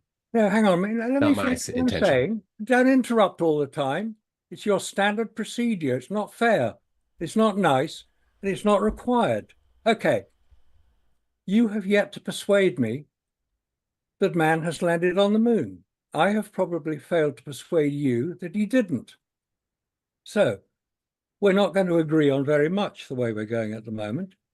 I show you pictures and you say, show me the evidence. I say, I've shown you a picture. What's the problem?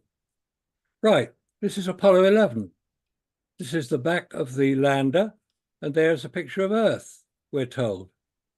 In order to take a picture of Earth, you have to lean back 60 degrees because the Earth is about 60 degrees above the location that Apollo 11 allegedly landed on, i.e. on the equator. Half a degree north of the equator and about 17 degrees east. But you can't lean back 60 degrees without falling over. So, fake picture. Here are heroes. How rigidly is it attached to them? It's not at all flexible. It wasn't removable. I played a video earlier where he picked up the camera you're talking about. It was sitting on the rover. He picked it up. It was sitting loose on the rover, and then he affixed it to himself. So it's possible to remove them from their chest. Yes, it is. Awesome. So they didn't have to lean back. Thank you. Yeah, but they didn't have a viewfinder to look through it either. So how did they know they could get the picture of Earth? It's the wide angle. Not that wide. I've taken pictures without looking through a viewfinder. Maybe you never have, but I have. I've used the 60mm lens, which is the equivalent, for those who are unfamiliar with the Hasselblad camera lenses, it's the equivalent of a 35mm lens on a 35mm camera. It's a slight wide angle, yes. Right. The point about this picture is they were supposed to be on the moon. But there's a flash gun being used to photograph Neil Armstrong and Buzz Aldrin. They didn't have a flash gun. There were lights. Oh my gosh. They were not in lights because there's no light that would show that highlight of light in the eye, which is the artifact of a flash gun. They didn't have light bulbs that were shining in there? How did they have light in there? They had lights in there, but they weren't directly into the eye. This is the point. Okay. Now, let's see if we can find a nice picture of, this is from Apollo 14. Remember the golf shot? No, it's not. I know it's not, but it was produced about 5 foot across. It was on display at the Kennedy Space Center for many years. Yeah, but it's not real. It's a composite. So I know it's a composite.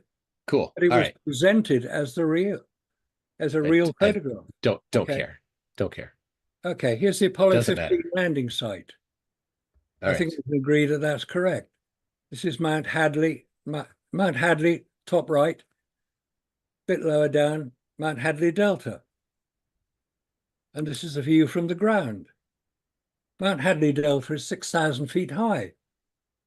Doesn't look like it to me. Hey, let's run the angular size formula. Say again? Run the angular size formula. Go ahead. What formula? So it doesn't look like it to me isn't evidence. If you're going to say that angular size of the mountain isn't the right angular size, awesome. Let's see the actual analysis of it, right? What was the top to bottom angular size of that camera? What is the distance from the observer to the mountain? How many pixels tall, or how did you do the photometry to get the angular size of the mountain? You didn't do any of that. You did none of that. So it doesn't look like it to me is useless. Also, this is just for reference. This is very bright. The moon is a different amount of brightness. This is a new camera versus an old camera. This is a small aperture versus a larger aperture. Not a comparison between these two. I just to shut down before you jump into this. Well, thank you, Michael. I appreciate your photographic knowledge. You're welcome. And your technical knowledge. And you obviously are fully aware of all the problems with photography. Here's a photograph of Mount Everest and Mount Everest Base Camp.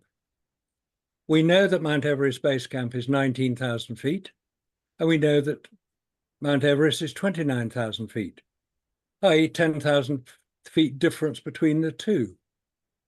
But on Mount Everest and the slopes of Mount Everest, you can see all the detail you'd expect to see. On Apollo 15, you see very little detail. But you just said that it's very bright on the moon. Yeah. So now, did you? No, Everest is brighter. Did you did you get the high resolution uncompressed TIFF and compare? That is the I high don't know. resolution image. That's the uncompressed TIFF. So I'm not going to count the number of pixels if that's what you're implying. No, I'm asking if this was the uncompressed TIFF file. What difference does that make? What's the highest resolution possible? Wouldn't you want to get the highest resolution possible? Makes sense to me. And what difference was would this, it make? or was this a JPEG with lossy compression? I'm not looking at the detail. I'm looking at the height of this. You talked about detail. You definitely talked about detail. You've got a lot of detail in the foreground. Yeah. Very little detail in the background. Yeah. And what was the aperture and the depth of field here? It's a is the mountain is the mountain outside the depth of field? The mountain is about 2 miles. Okay. And all right. And what was the focus set? Yeah, here we go. Yeah. And It's what about was the 2 focus miles set? distance. All right, good. Marcus, what was the focus set to? Mid? Oh, come on. Or near? What detail are you expecting me to come I'm up talking about depth of field. You're a photographer, you understand depth of field. with? So go back to that infinity. one. Go back to that one. Why would you say it's infinity? He's focused near. Go back right there. He's focused near. How far is the photographer from the object there, from the He's flag? using a 60 millimeter lens. Got it. And the subject is, should we say, 20 feet away from the camera? Okay. He's focusing at infinity. Or near. Maybe he's at mid or near. No, he's not. He's not No, focusing. 20 feet is infinity now. That is a routine depiction of a mountain on the moon. But that, when Mount Everest is 5 miles distance from base camp, and you see all the detail you'd expect to see, that is why I question whether that was actually taken on the moon, where you claim that it's bright light. It is bright. There's no cloud. What is that particular one? What is that? AS11? It's Apollo 15. 15. Yeah, Apollo 15. What's that? Do you know the ID for that? Come up with all the detail that was required. Yeah, I'm getting the TIFF. I'll get the TIFF for that. I'm sorry, I'm sorry I've omitted to put it in. Dear. All right, hold on. Hold Oh, on a slap second. wrist again. Oh, I have a slap wrist again. Oh wait, go back to it. I can get it. Go on. If you put it back up on screen again. Yeah, hang on, just getting to it. Oh no, there it is. There it is. It's on screen there. Don't do anything. Oh, yeah, here we go. 15, 88. 88 11866. All right. This is nitty gritty. I like this. If you're having fun in the live chat too, hit the like. Like I said, there's over 500 people watching now. Welcome everybody. We have a poll up still. And hello. Keep watching. It's going to get interesting. It's all right. I have. Sounds like we're just getting right into some good gravy right now. I have the I started the download of that as 1.3 gig. But while that downloads, it'll take a little bit of time. I can show you. I've got Photoshop ready here. Let me. Oh, I got to prep this. Oh, here. Photoshop. Oh, I love Photoshop. It's very helpful, that one. Yeah, we don't know. Let me see here. There it is. Okay. Yeah, Let me. That is almost like a trigger word online, Photoshop, right? When you say that, the whole. I'm not surprised. Like, what's going on here? What's going on? Okay. What's Photoshop? Right, I'll share this here. Oh, sure. We can end the screen share and hand you the screen for a little bit there. That's no problem. Okay. Feel free to, like I say, if you got more examples you want to move through as we get through our discussion. Seems like we're going to be going a little bit longer, a little overtime on this one. So go ahead there, Mike. So here is the original uncompressed TIFF of the one from Apollo 11 there. See how dark it is there? I thought we were doing Apollo 15. Well, yeah, but it takes a while to download these files. They're giant. The uncompressed files are very large. So from when we first talked about it until just a little bit ago, this one was downloading. Currently, Apollo 15 is downloading. Okay. Right. So in order to get a little better look on this, you can see it's a bit underexposed, isn't it? Yeah, it is. Right. So when you were talking about the exposure, and they're like he had to make all sorts of adjustments, you know, when we are presented with the stuff, you know, in press and on websites and things, the people adjust the exposure to be accurate, but to be not accurate, to be useful, right? But this more closely resembles, I don't know exactly how much, but more closely resembles the original. But I can turn up the exposure here. See, I can crank it way too far. There you go. And then let's see, I'll do some levels here. Come on. It's much brighter than that. There you go. There you go. So there is a little more view, and I don't know if you've ever, you know, used these high res TIFF scans. Sounds like you've only worked with the higher res JPEGs, which have compression. Okay, go on. So anyway, this shows that unmodified, it was all too dark. And you're like, well, how did they get the exposure right? They had to make all sorts of adjustments. They didn't. They got it wrong. They did not get the exposure right. The exposure is varies. So the view that we get after it's been put on a website and after it's been put in a magazine, they adjust these things. It's not a challenge to adjust these things. So that's what I'm showing here, that the original is you know, that's the original high-res TIFF unmodified. When was Photoshop first introduced? In the 80s. Yeah. So but these things that they would do, other than just in the software Photoshop, they would do it in the darkroom, and in other processes they would increase the exposure. Yeah, they did. Yeah. I don't doubt that for a minute. So, yeah, but your point here, and I'm responding to your point, was how did he take all these pictures in a short amount of time and get the exposure right and the focus right and the all these other things right? Well, he didn't. He got they're all over the place. Some are exposed well and some are not. This one is not. Some are focused well, some are not. But this is on the moon. In a high vacuum. Correct. Yep, it was. They did take it there. And we've already established the photographic film, which was used to take this picture, completely works. Yeah, would work perfectly. You demonstrated that yourself. No, Ryan, I'm gonna stop this share here in a second. Ryan, you ready? The idea that I have produced information about vacuum damaging film is irrefutable. Vacuum. Yeah, it worked. Yeah, it's irrefutable. It works well. Now you know what you didn't I don't know, you maybe have seen it. Hopefully you've seen it. What's the name of let's see. The Apollo documentation is called Apollo Photography, Equipment and Techniques from 1972. Page 117 says a test section from the beginning of every roll of film is given a series of precisely controlled exposures. And we can see that in the rolls especially on ASU's March to the Moon. Arizona State University has the photos of the TIFFs that I like because they're uncompressed and they're the highest resolution scans. Precisely controlled exposures, each consisting of an exact quantity of light of a specific color. After the film is used and processed, scientific measurements of these test exposures, known in the trade as sensitometric strips, are compared with standards to determine any existing variations. Then later, it says, after it's been reassembled and the chemicals prepared, this is the process that they use to do the actual developing.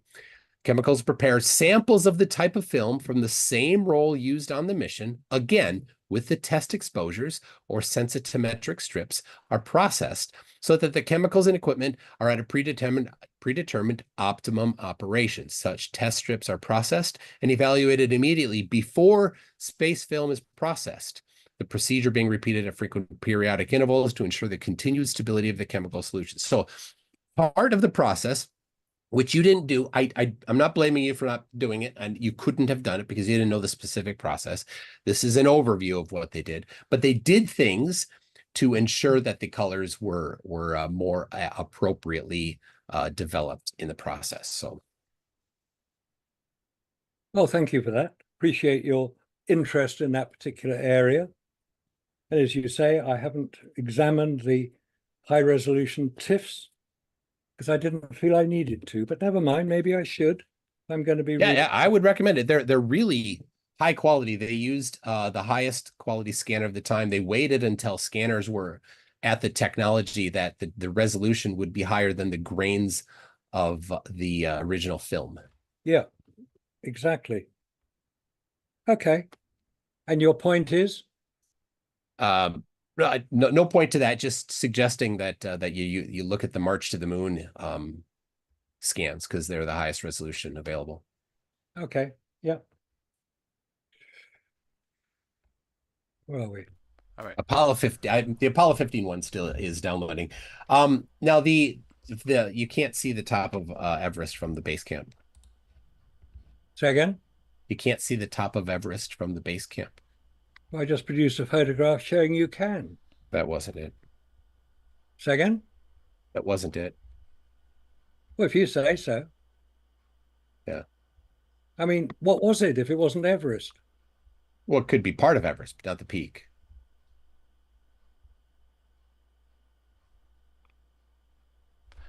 All right. We might be hitting a stopping block here. Unless you're just taking a moment to think about that question. Once again, if we want to move into some brand new territory, maybe something that we haven't gotten a touch yet, we do have quite a few super chats in our Q&A right now. So whenever you guys are ready to move into that, like I said, that can spur some more discussion. But if you've already got some stuff that you want to throw on the table that we haven't gotten to, yeah, go ahead, Marcus. Okay. No, I'm intrigued when Mike says that this isn't Mount Everest. I mean, maybe it isn't. Here we go. Maybe it's not. I don't know. It looks like Mount Everest to me, but maybe I'm wrong. Yeah, it's not. No, obviously, I'm wrong on so many things, according to Michael. Did you mean to screen share? Appreciate that. You know, this is just one area that I must be so wrong on. Oh dear, I'm so sorry.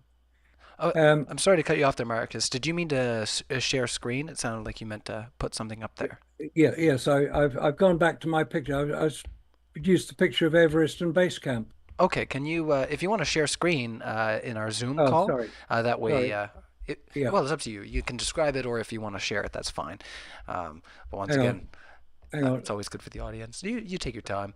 That's totally fine. As Zoom, like I said, it's definitely something to get used to, and it's just updated too. So I've been getting used to. Okay. But yeah, you're seeing Khumbu Glacier, by the way. That's yeah. Okay, you got the picture there. Yeah, We've got the screen share. Khumbu Let's Glacier. pop it over.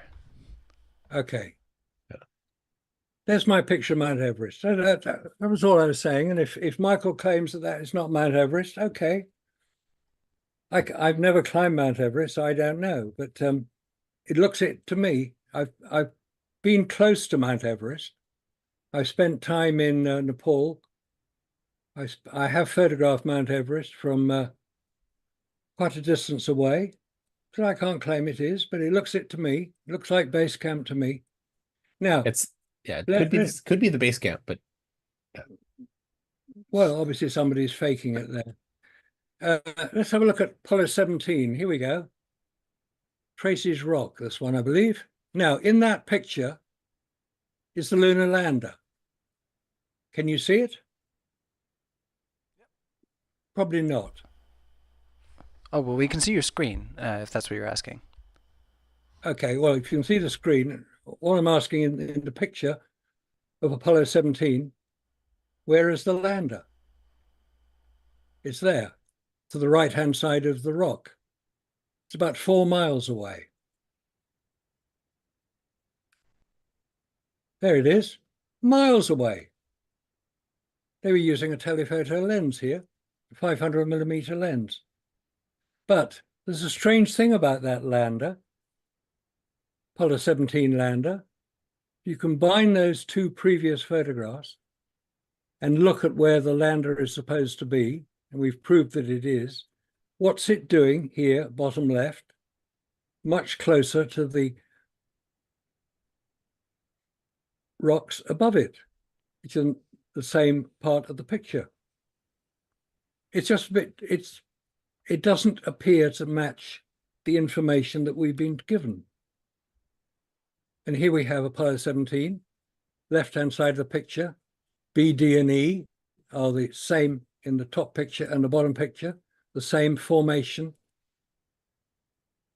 in the background. But the lander is in a completely different position. On the top picture, it's on the right-hand side, quite small. Where are the fiducial marks on this one? Fiducial marks. I don't even see it on these. You're right. Can't see them either. Good point. Yeah. Well done. Again, Apollo 17, lander in the top picture, AS-17 134-20435, and bottom picture disappeared. Very strange. I don't know the answer. It's just very strange. Oh, now we got Okay. Sorry.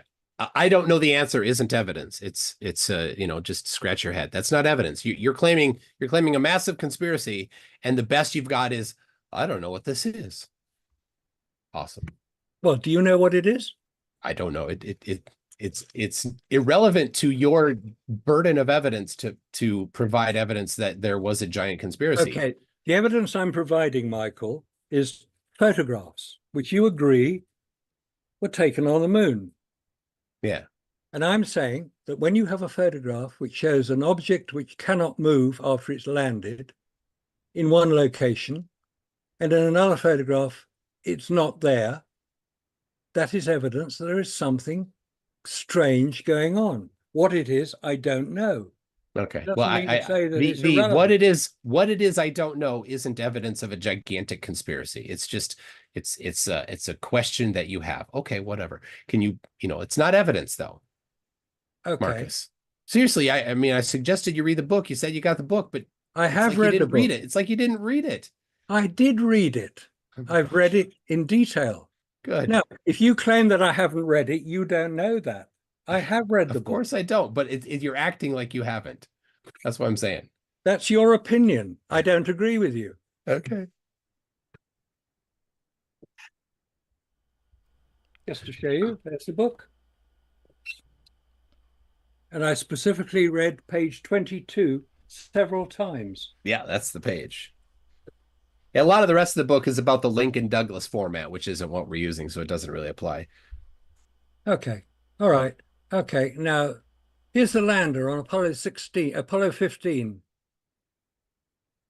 Footprints, but no wheel tracks. Odd that. But then you would agree that that's not evidence, wouldn't you? There's another picture showing no wheel tracks. What happened to the fender? Good question. Why is the fender all mangled? What happened to it? It got broken off by an astronaut walking too close to it. And then what did they do after that? They found a piece of, I think it was a map that they had inside the lander, and they used, get this, duct tape. Yeah. To hold it on. Okay. So when they were using the duct tape or whatever they used to put this this fender mender together, that is the most were they Canadian solution ever. I just have to jump in and say that, like, red and green would be so proud. Red green approves. Yeah. What would they have to do in the vicinity of the wheel as they're doing that? They would have to walk around. So the footprints are what covered up the tire prints. You didn't know this, Marcus? This is like debunking Apollo hoaxers 101. This is as silly as the Michael. How come the flag is waving? All right, hold on. The flag is waving. Don't do impressions. I haven't finished. That's my thing. I'm the host. I get to do impressions. Go ahead there, Marcus. This is supposedly on the lunar surface, okay? And they broke the fender of the lunar rover, and they repaired it with a map using duct tape. In a vacuum, duct tape does not work. End of story. Present your evidence for that. Oh my God. Well, it's And pretty what strong. was it? Did they It's go pretty down strong to, evidence. did they run down to Menards and buy some duct tape and send it up to the moon? Or did they have something else? I don't know. I suppose you could present some evidence for the type of tape that they brought that it wouldn't work in a vacuum. And I don't know why tape wouldn't work in a vacuum. It works by, it's pressure sensitive. It's not air. Let's ask the 500 people who are watching. How many people here have used duct tape in a vacuum? None. So yeah, your opinion on it Yeah, is exactly. useless. None of them have, because it doesn't work. You have to prove that it doesn't work. You've never done that. So Yes, I have. You've used duct tape, the same duct tape that they used, in a vacuum. How'd you do that? Duct tape has adhesive on it, quite strong adhesive. Adhesive is outgassed in a vacuum. End of story. It stops being sticky. My gosh. Oh, here's a good one. Here's a good one. Apollo 17 liftoff. I do want to clarify. I know that you're laughing, Mike, but I'm just having a laugh at what's going on in the live stream. Okay. Don't worry about me, Marcus. I was just enjoying some of the people that knew the red-green reference. I don't know if you know what that is, but if she doesn't find you handsome, she sure should find you handy. Anyways, let's continue. Okay, Apollo 17 liftoff. Ascent stage. That's the top bit.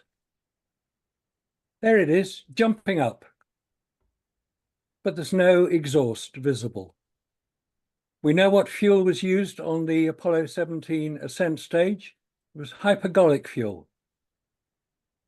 Hydrogen and dimethyl nitrogen.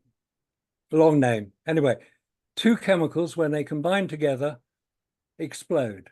And we see on the space shuttle, bottom left-hand picture, where you have an exhaust visible on the maneuvering system of the space shuttle. Back on the bottom right-hand corner, the lunar module descent stage, there appears to be a hole in the middle. There isn't a hole in the middle, it's a flat surface, or it's a solid surface. So where did the exhaust go? Because where did the exhaust go? Where does the exhaust go? Because an exhaust on a rocket has to build up its power before it will lift off.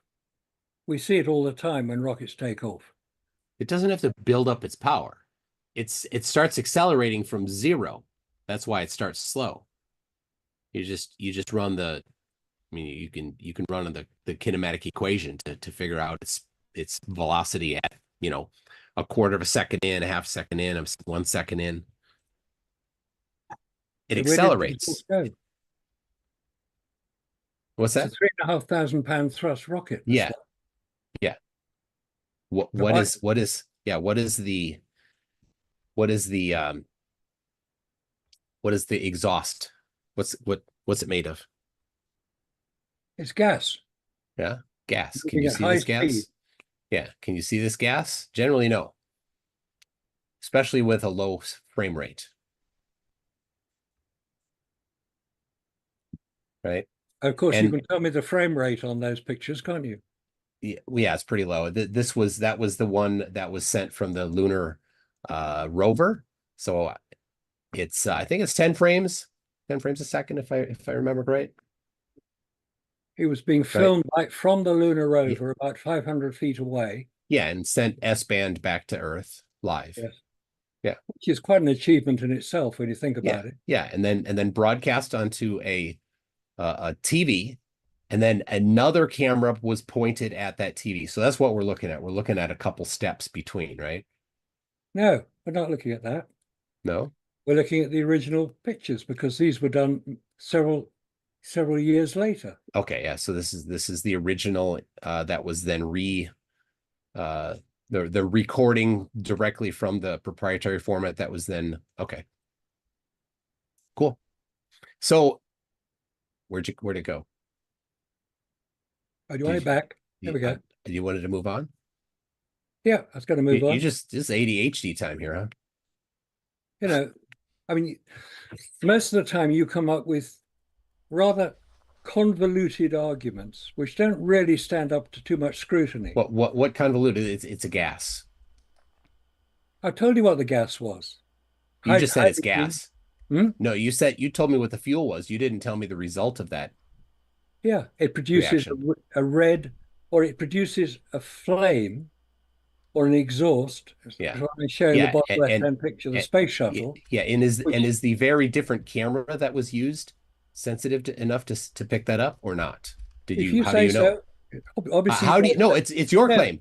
How do you I know? am claiming that there is no visible exhaust from the Apollo 17 ascent stage takeoff. Okay, There's no and visible flame. You can see awesome. And was that camera able to record that? well, I assume that was well. It Oh, showed. I'm sorry. Your assumption doesn't No, you isn't very convincing. Michael, forget it. Forget it. I'm not interested. Awesome. Just, All right. just All right. Move on. Move why don't on we? then. Yeah, move That's what on back Rasa to did Earth. too. Here is the only photograph of Earth that we've ever seen. No, it's not. We've seen CGI versions, but we haven't seen a photograph. No, I've seen lots of them. There's thousands from the Apollo missions. Okay, now if you But say why did you make that lie? Why did you make that lie there? That's not the it's only not a one. lie, that is a photograph of Earth. Okay. All right. That's blue marble from Apollo 17. But there's thousands of photos. This is one of a sequence of many, many photos. This is just the one that they chose that was the to call the blue marble, but there's a whole bunch in that whole sequence there, including some where it's out of frame. You're asserting that statement. You're not making it with evidence. You're the one that asserted that this is the only one, that the rest are CGI. Where did you get that? Why did you lie about that? If you listen to the interview of the guy who produces them for NASA, he produces very good CGI. This one from 1972? No, I said this is a photograph. Okay. One of the very few that exist. There's thousands. Show me some. Why? Oh my goodness, this is crazy. No, it's not crazy. You mostly know your stuff.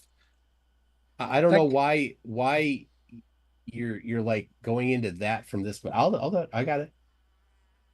Oh, I got something good to come up now. Sounds great. Does anybody else hear this housefly making his debut? I'm gonna swat him. I tell you. Housefly. All right, I'm gonna share, Ryan. Oh. Go ahead. All right, I'll end the screen share there. That seems fair. We've let you have the screen for a while there, so go ahead there, MCToon. We'll let you go down some avenues there.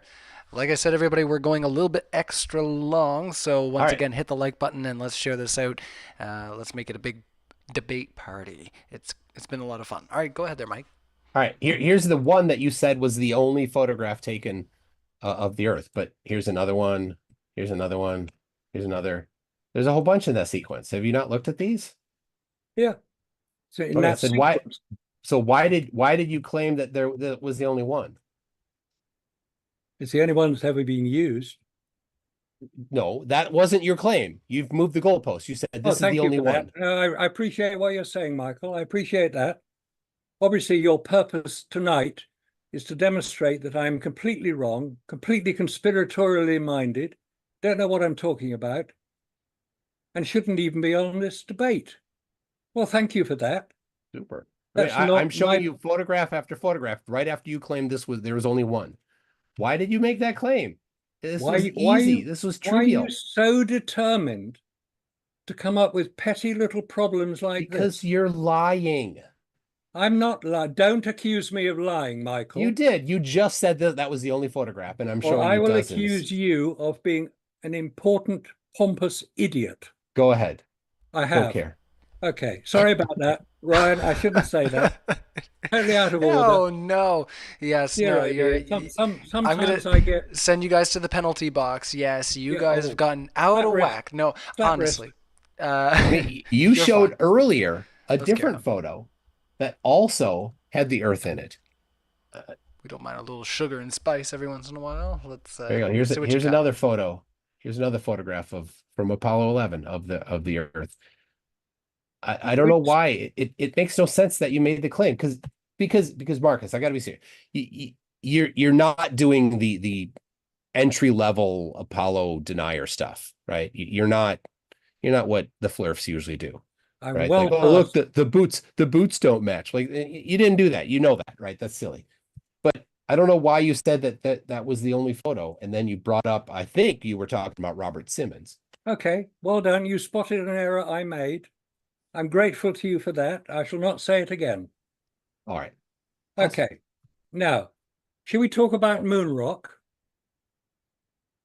Okay, go ahead. Yeah. Here's a piece of moon rock. Giving No, me I'm that not supposed to big have a warning piece of again. moon rock. It's an American government property. How come I've got it? I don't know. You may recall about 25 years ago, the complete filing cabinet containing the 382 pounds of, was it pounds? No, kilos of moon rock was stolen from the Johnson Space Center. Somebody walked in with a trolley, picked up the filing cabinet, which contained all the moon rock, put it in the back of his pickup and drove off. He was found, identified, and I think he was imprisoned for theft of government property. But do we know that all moon rock was returned? We don't. Piece of moon rock. How do you know Okay. it's a piece of moon rock? I don't know. Because I say so. Oh, well, do you have a geologist analyze it? Oh, yes, yes, yes. Look, it's very similar to quite a lot of the photographs of moon rocks, which we see. Okay, but I asked if you had a geologist analyze it. No, I'm not going to have a geologist analyze it because it would spoil Okay. my story, Okay. wouldn't it? Okay, then I don't It's a care. piece of moon rock. It Now, doesn't matter. You're just making an assertion. Cool. yeah, I'm asserting that it's a piece of moon rock. Is there a problem Okay. with that? Yeah, because it didn't get accompanied with any analysis by No, somebody that has an I understanding haven't of how to claimed to have analyze it. I haven't claimed to have analysis. I'm just saying it's a piece of moon rock Cool. because Got it. we have been shown lots of moon rock. And if I can share screen again, let's just see what else is there. Sure thing. Whenever you're ready. Here we go. All right. Now, That's up and running. there are three major problems to what I'm saying. The Russians, they didn't blow the whistle, did they? So it must be true. The rocks, well, we've just shown the rocks. Oh, the reflectors. Oh, I love the reflectors. Let's just have a look. What was going on in Russia at the time of Apollo? They were developing their main natural resource for sale to the West, natural gas. When was the first contract for the supply of natural gas to Western Europe signed? Answer, September 6, 1968, for sale into Austria, West Germany, as it was at the time, and Italy.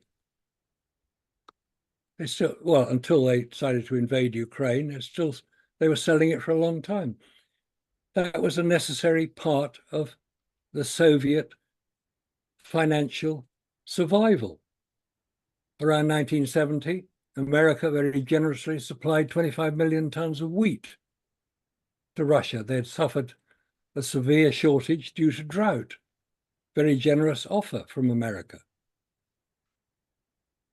And then we find the famous Dutch moon rock, which wasn't moon rock at all. It was petrified wood. Dude, this is 101 stuff again. I hope you do know the story behind that. Of course, I know the story behind it. Okay, why did you bring it up then? Because at that point, I normally produce my piece of moon rock and say, here's a piece of moon rock, which always gets a laugh. Now let's look at the Lunar Reconnaissance Orbiter photographs. Here they are. What was that ramble about with natural gas? You just It was story time? all right. Let's go back, cover it again. Gosh. No, don't cover it again. It was pointless. No, it wasn't, Oh because my gosh. what I was showing was that Russia had other important aspects to look at, specifically the survival of their country. Oh So my they were gosh. selling Irrelevant. natural gas. Irrelevant things. Cool. Oh my You gosh. say so. It wasn't irrelevant to Russia. They wanted to sign it. They wanted to get They wanted to get money. What I'm saying is that they weren't going to call out NASA. All right. Cool attempt to debunk things that I didn't claim. Maybe you could address things that I claimed or present evidence for the conspiracy that you're trying to convince people of. Okay, here we go. Lunar Reconnaissance Orbiter photographs, 2009. Apollo 11, Apollo 15. You're actually on topic because I actually did reference this. So good job. Yes, you did. And the only way you can tell there's anything there is a whacking great arrow that NASA very generously put on it. So let's have a look at Apollo 12. Surveyor crater, the Intrepid. It's difficult to see that. Surveyor 3, and the footprints all over the place. So it must be real. Okay. Here is a photograph of the London Eye, taken about the same time as the Lunar Reconnaissance Orbiter photographs. The London Eye, if anybody's been to London, seen the London Eye, it's a big Ferris wheel with cars on it. And in this photograph, you can see the car park, the top of the picture with the cars in it. So you can see individual cars. Let's have a look at more detail. You can see individual cars. They're about the size of the descent stage of the lunar lander, which is supposed to be still on the moon. How come you can't see them? And you need an arrow to point at what you're being told is there. How come you can't? Different. Sorry? Different elevation, different photograph, different amount of air between the camera and the object. Yeah. Did you control for those things or no? Right. That photograph here of the London Eye was taken from a commercial satellite called the GOI-1 satellite. Okay. It provides commercial pictures to anybody who wants them. It orbits about 400 miles above the Earth's surface. Okay. And it uses cameras which have a similar resolution to the Lunar Reconnaissance Orbiter photograph. All right. Is it what's the lens like? Is it the same lens or different lens? I said the same resolution, which is the lens. Yeah. No, it's not. The lens is not resolution. Why wouldn't NASA use the best equipment they could find? I that's not the point. That's not the question. It's What exactly is because the lens depends on what they're doing. So if it's a different lens and it's a different focal length, then you're not doing a comparison that matters. No sense at all. Exactly. Why would you do that? You'd want to have, if you're going to do a side-by-side comparison of the two photos, Right. and say, hey, how come this one I can see and this one I can't, and have different lenses and different sensors, then it's not a comparison that is meaningful. So yeah, I agree with you. Why would you make that? It's ridiculous. It's not ridiculous. It's a very reasonable conclusion to reach. A commercial satellite with the same resolution as the Lunar Reconnaissance Orbiter photographs were taken. But a different lens. How do you know? Well, I know because you said it's 400 miles up, 400 kilometers. It is 400 miles up. Okay.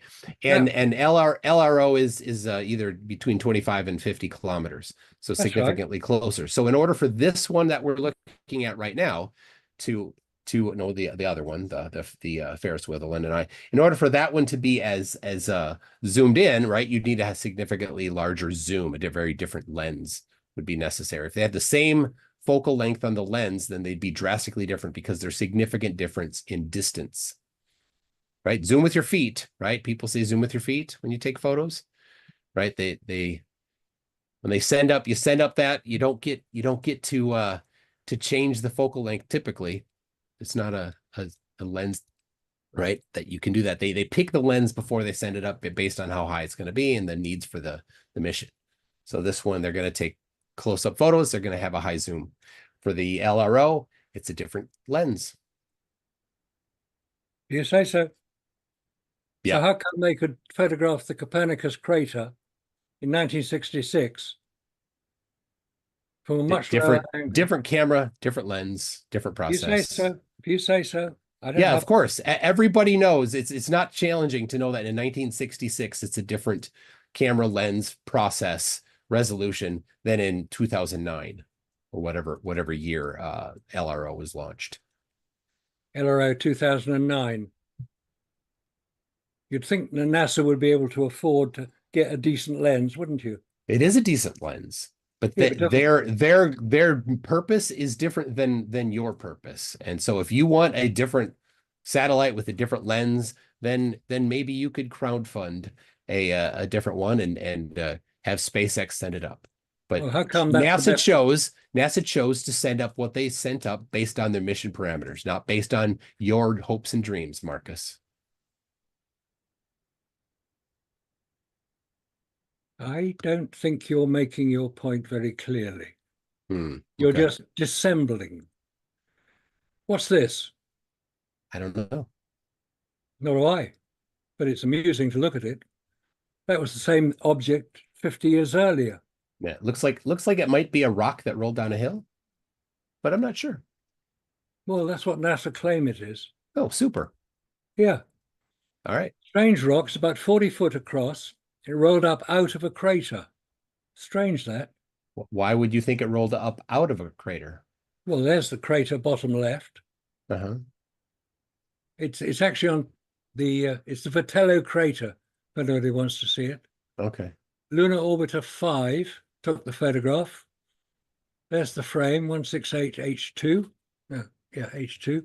Date 17 August 66. I don't know what it is. There's another one up here. Just an interesting picture. Right, here we go. Apollo 14, command module. Don't you think the handles would have got burnt off coming back in the atmosphere? No, it was on the other side of the heat.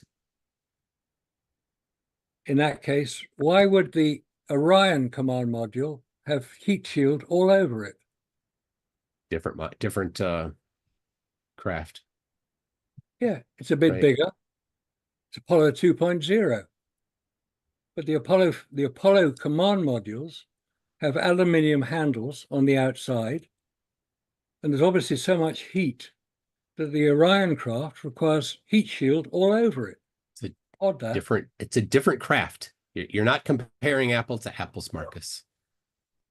And it's different shield material. Come on. They're separated by decades. Oh, come on. Oh, come on. It's no, completely different. Yes, completely different.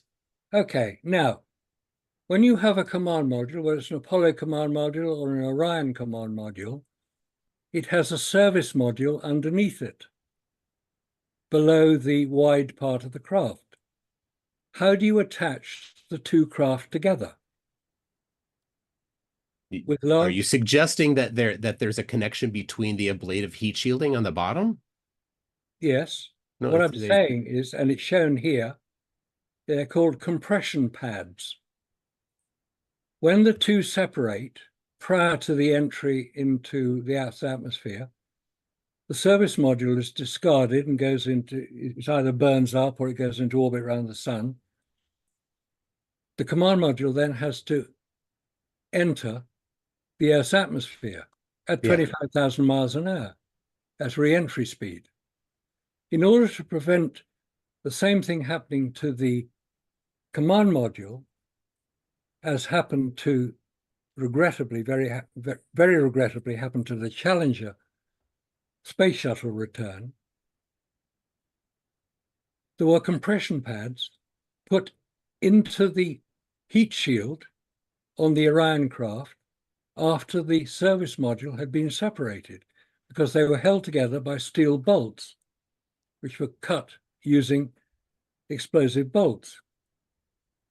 The point is that if you in any way cause problems with the heat shield, as we've discovered with Orion already, the heat shield can disintegrate.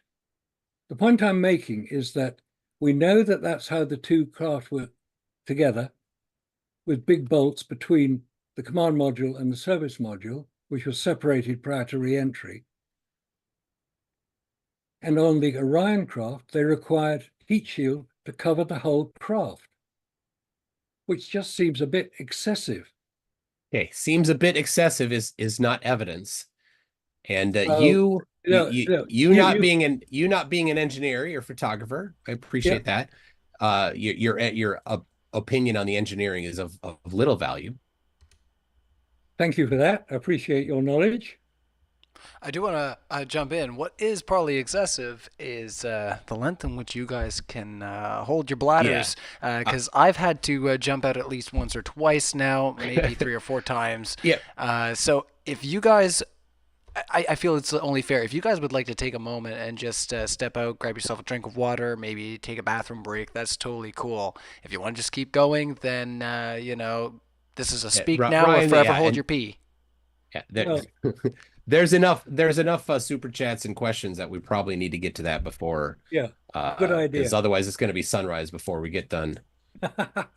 Almost there. What is it? 5:15 in the morning in the UK. Yeah, I appreciate it, Marcus.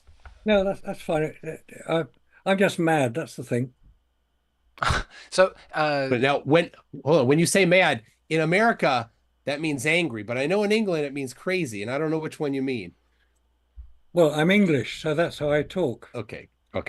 So you would like to go right into that Q&A there, Mike? I'll run to the bathroom, and then Q&A is fine for me. Q&A is good. Okay.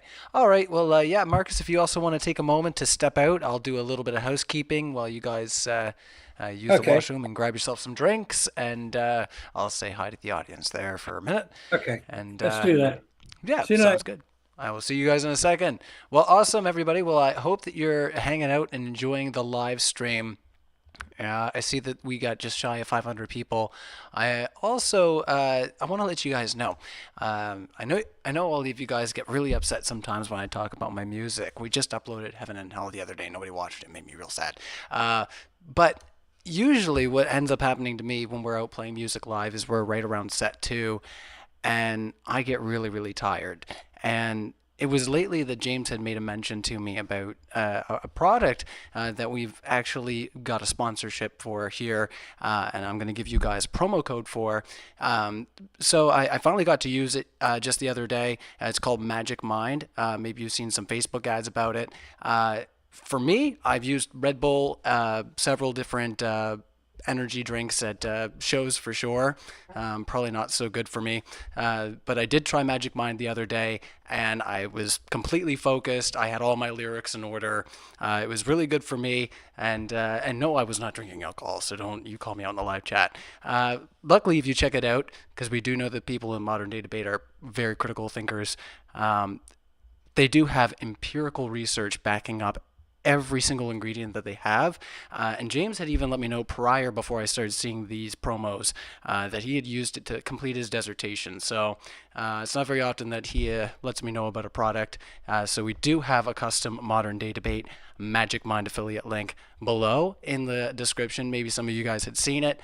So I was very happy to finally use it. Speaking of ADHD, Mike, I might be a bit ADHD myself, so these types of things might be useful for me. So you can use the Modern Day 20 for a special discount and try Magic Mind for yourself. And you can also get 40% off with the MDD promo code. So you guys can check that out. That is just about concluding most of my housekeeping as far as that goes. But I will also remind everybody once again, we are going to move into Q&A. I see that Mike is talking to his audience and saying hello. He realizes that I am going through the motions, Mike. I'm going through the motions. Yeah. I am letting the audience know what is up, what is going in our info there. So I'll also let them know that both speakers will be tagged in the description wherever you can find them, along with our Discord. So if you are just getting your debate chops, just slightly refined, but you don't have the confidence to come on screen, you can check out our Modern Day Debate Discord. There's all kinds of chat rooms that you can, like I say, engage with and maybe bounce your ideas and see if you are compelling there. And you can get a hold of me there as well, and maybe you find your way here if you're already a confident and compelling speaker. So let us carry forward here, guys. Looks like we had a little shift on our screen, so I gotta fix it. A nice cup of tea here. Being English, got to have a cup of tea. Awesome. Earl Grey for me, please. Oh, this is Earl Grey. Oh, it's my best. It's the best. What's You it know do? what? I need to ask my replicator to make some. Hold on. Your replicator to make some. Oh, there he goes. There, we lost another speaker. No, that's fine for just a second here. Looks like What? all of our screens got moved around here when we moved Perhaps I out can of get a that. word in edgeways now. Well, maybe if I keep doing housekeeping, maybe not. Oh, he's back already. See, I Oh. like Orange Peacock Bold. There's this product called Tetley Bold. I don't know if you guys have that where you are, but it is. Here, I gotta switch the screens. Right now it says that you're the host, Mike, and that can't be. You stop that. You're trying to take over, and it's not cool. No, I'm just picking. All right, I got our screens all figured out here again, guys. Don't worry. So we're gonna move into our Q&A. Let us get scrolled up here. I'm gonna get this AI chat out of the way. I know you have a question underneath it, LJ. I got rid of it before. All right, let's just ask Bitter Truth's question while the YouTube gets rid of it. Bitter Truth says, there is no moon existence. Do you agree, Hoax? No moon. What do you mean, no moon? Of course there's a bloody moon. It's sorry. Of course there's a moon. You can see it when you go out at night. You can wave to it. There's some flatties in the chat there sometimes. I don't think he's serious though. No, I don't think so. I think you're right there. Of course there's a moon. Prove there isn't. Michael will no doubt be very persuasive in demonstrating the presence of the moon. Yeah, we can bounce amateur radio off it. I know we can. And lasers. I was going to come on to the lasers. Yeah, the retro reflectors are not super strong because Russia dropped some too, and they didn't put people there. That's true. No, they didn't. No. Nor the Chinese, or the Japanese, or the Indians. But I don't know which of those dropped reflectors other than Russia and U.S. Yeah, it's Russia did it on was it the two craft they did it, but Yeah, they lost two of one. them. What are they called? Not All right, Zon. we better get the super chats moving here. Yeah, come on, let's get that. It'll right. take a long time. We do have a lot of questions here. So if you guys would like, I can set a timer. That'll be best because it's going to go forever. Oh, forever. That would be fun too. All right. So if you do have a question for either of our speakers, do get it into a super chat. We're going to try to limit to 1 minute per chat. But yeah, if you put in a super chat over $10, yeah, we'll definitely try to get at least maybe 2 to 3 minutes out of it. All right, so LJ asks, why in 2024 we can't get 1% of the distance to the moon? 1 minute on the floor. 1%. Well, we did send Artemis there, so Didn't have humans on board. no, yeah, they're working on it, but it's NASA, it's government. They're sloppy. It was Zohar and Zelga were on Artemis 1. Crash test dummies. All right. Yeah, I think that might be a natural stopping point there, LJ. So if you want to clarify and push further, you're welcome to do that in the live chat. I'll reset the timer. And once again, thank you to both of our speakers for being here and the courtesy of answering these questions. So I'm going to set a 3-minute timer for a $10 super chat. The Science of Science says, Mr. Allen, thank you for coming to this debate. I apologize for your opponent. He is disliked by most of the community. Well, you're making some friends, aren't you, the Science of Science? He says he is merely a troll. He's a flatty. If possible, MDD could find him a higher quality debate partner. It seems like that's just a question that's going to get us into some meta debate discussion. But if you want to make some commentary about maybe how you feel about the overall discussion, I guess it's fine for just a moment. Okay. Thank you for that comment, by the way. Appreciate that.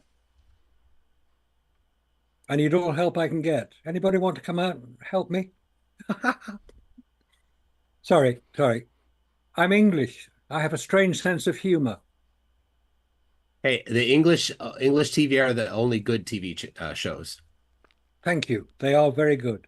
Now, do you know why in America you speak English and not French?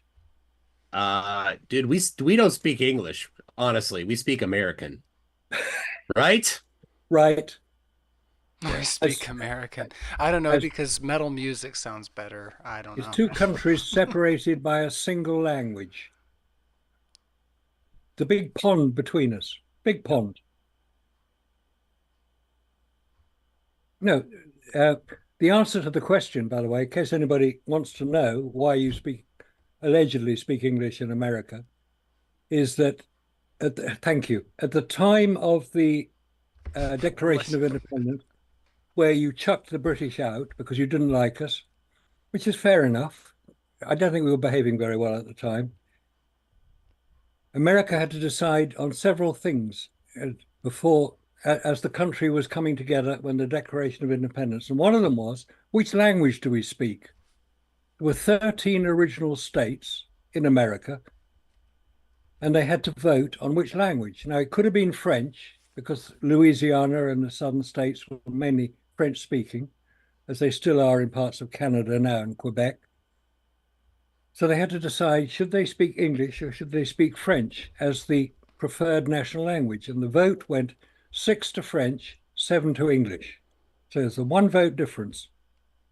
And now it's the world's language.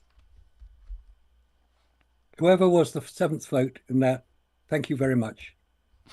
Because English, being the world's language now, the most commonly spoken language throughout the world, not the first language, the most commonly spoken first language is Mandarin. But as a first and second language, because here we are in the UK on a damp bunch of rocks off the northwest coast of Europe. We do have to and we wanted to move get to the off next it. We question. wanted sunny countries. So we went and found sunny countries. We said, right, we're here now, we're in charge. And that was what happened in India, what happened in Australia, what happened in South Africa, what happened throughout the Pacific Islands. So English has been spread around. It's lovely.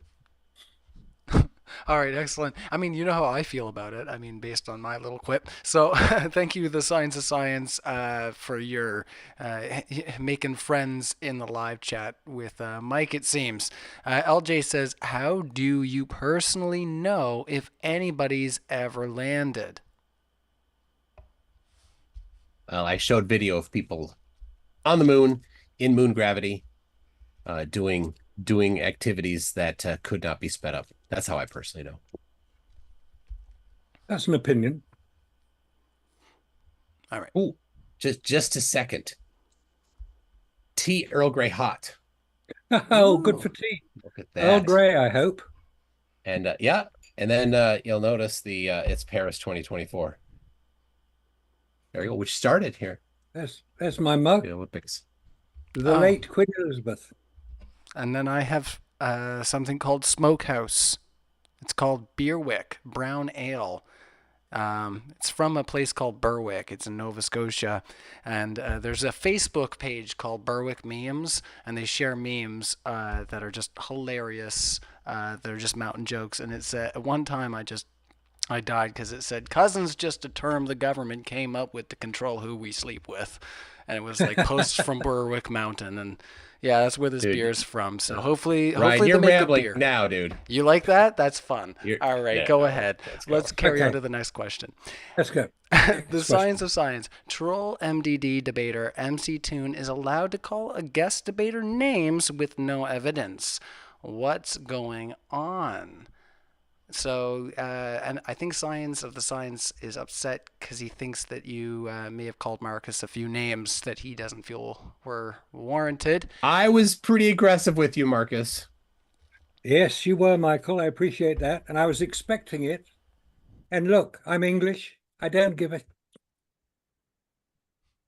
If you want to call me names, you're not going to be the first person to do so. So I hope the names you called me were very well selected. I can't remember what they were, but I'm sure they were very, very good.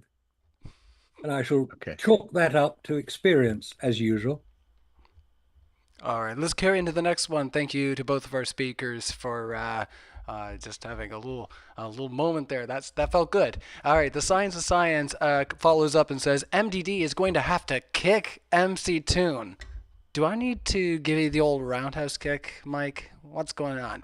I don't know. At the rate these super chats are going, I wouldn't mind. He says he can't control himself. This is not how you treat a guest. Oh no.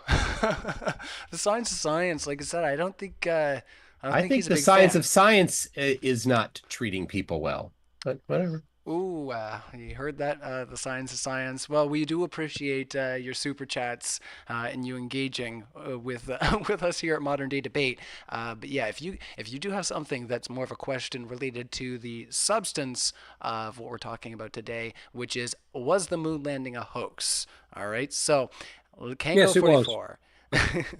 Thank you, Marcus. Kango 44 says, Marcus, it's not a personal attack. Respect is earned, not given.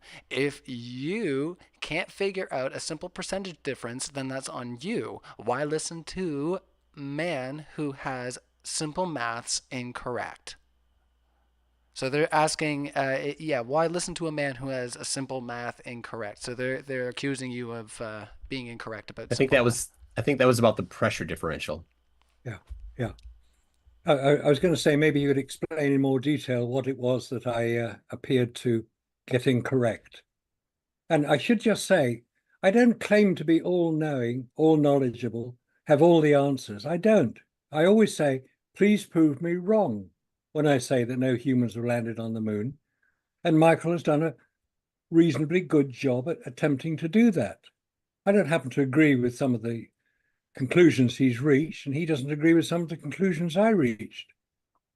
But that's the way it goes. There's always going to be differences, and as long as we are reasonably respectful of each other's position, no harm is done. Maybe we advance our own knowledge. I always enjoy these type of exchanges because I hope to learn something from them. All right. Well, that sounds good. Let us carry on. We got quite a few super chats left to go, and I'm sure a few more are going to pour in as we expound and expand on our ideas on these questions, because there's quite a few great ones coming in. We do appreciate it. Yes, this is me waffling while I scroll. Kango 44. Cameras in the 60s did not have big enough cans to shoot uninterrupted high-speed shots. That's why continuous shots, like in the Hitchcock movie Rope, had to be stitched together with clever editing. There you go. Yeah, Hitchcock knew how to deal with cameras. That was his business. And there's one point I didn't actually cover in terms of the operation of the Hasselblad camera. This is not the time to draw that out.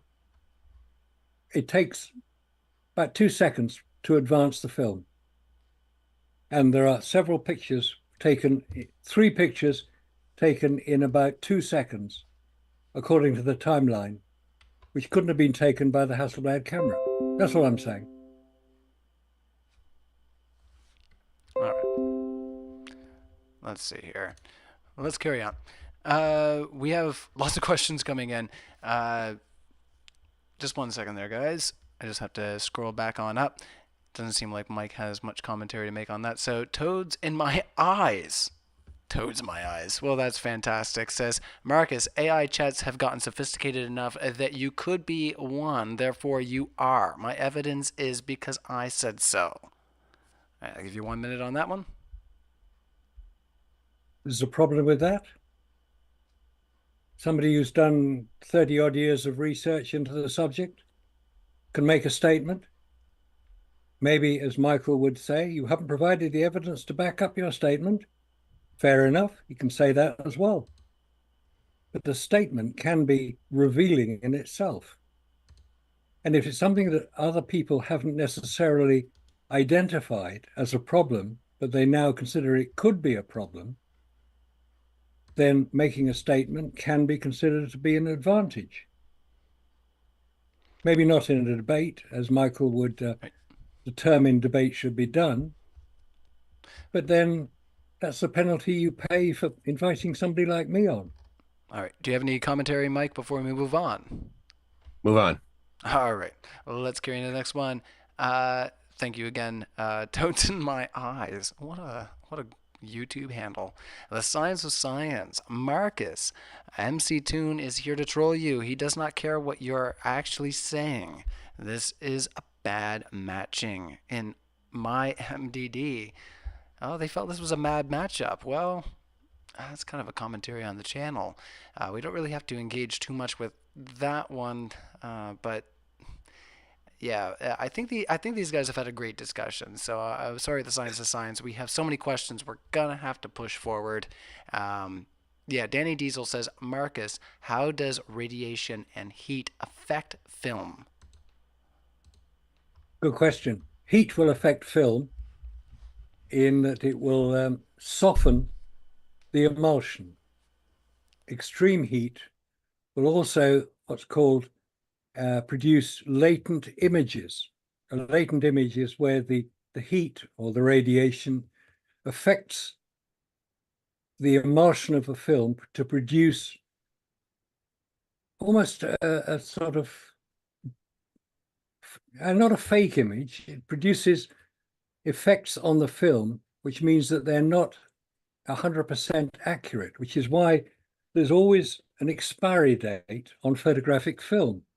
This stuff, in case anybody's forgotten, photographic film had an expiry date.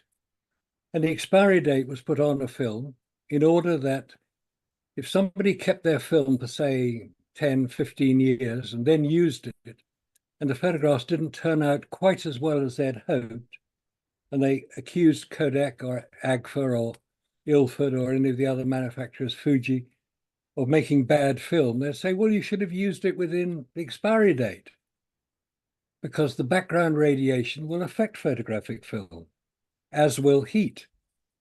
And if anybody's ever been to Antarctica and tried to use photographic film in Antarctica, they'll probably have a bit of trouble with that, because very cold temperatures also have an effect on photographic film. And the photograph and the temperatures in Antarctica are much colder. Sorry, wrong way. All right, Ryan, I'm gonna bow out if this is what it's gonna be. Well, if he talks for 5 minutes after every damn question, this will not end. I'm not gonna wait. Well, I was gonna say, if we want to chop, don't you talk either. Ask the question. Go. What are you trying to tell me how to do things? Hold on, I'll kick you out. You be like I won't that, be you here. Little stinker. All right, I won't be here. I don't care. I was gonna say, do you need that roundhouse kick? I'll give you that roundhouse kick please, if you need it. Please give me. All right, hold on before you get upset. No need to get upset. All right, XX Vandrez and asks, Marcus, can you please address the backwards film on your website? It destroyed your credibility for me. Can you clear that up? All right, so I'm going to give you 30 seconds on the floor. We're going to try to move through for the sake of Mike's request there. And Mike, if you want to make a response, you can go ahead. So 30 seconds. Sorry, what was the original question? All right, the original question. Can you please address the backwards film on your website? It destroyed your credibility for me. Can you clear that up? I don't understand what you mean by backwards film. The emulsion side versus the other side.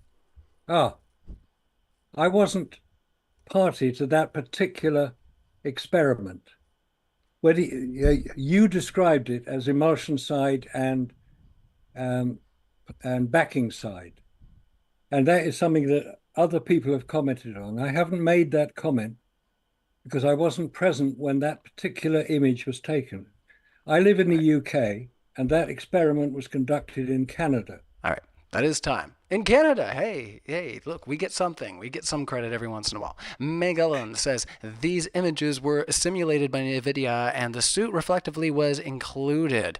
Turns out they were an exact match with the original photos, proving they could not be faked.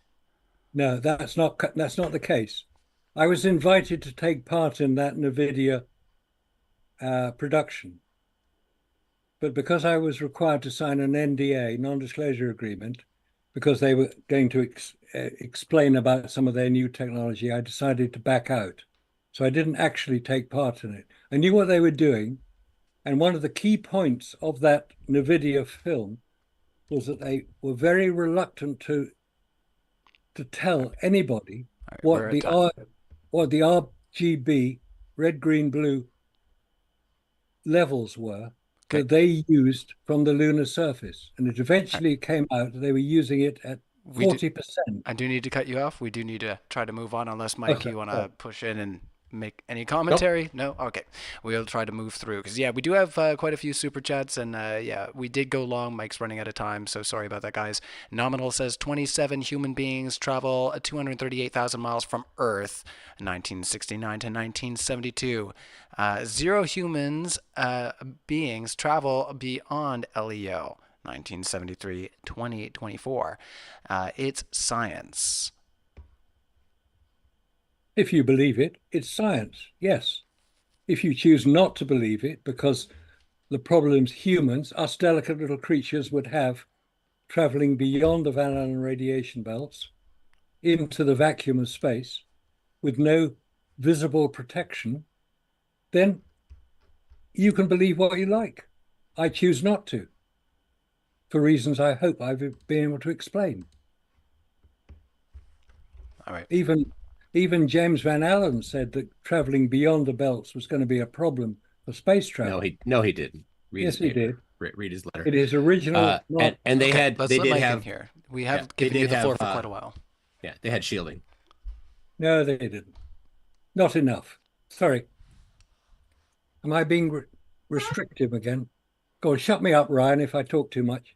Well, no, it's just that there are a lot of questions for you, and it doesn't seem like Mike has a whole lot of commentary here to make in response. But if you did have something you wanted to say, Mike, before we move, we do have a couple questions coming in for you here. So, MCToon, you made the claim there is secondary light. As a photographer, how can you make the statement, yes, the direct light is the sun, and agree there is another light? How do you make sense in that? That there's a second light, the second light being I think he's talking about the reflection off the astronaut's suit. I don't know why that's a problem. It's a typical of a fill light. It acts just like a fill light. Not enough.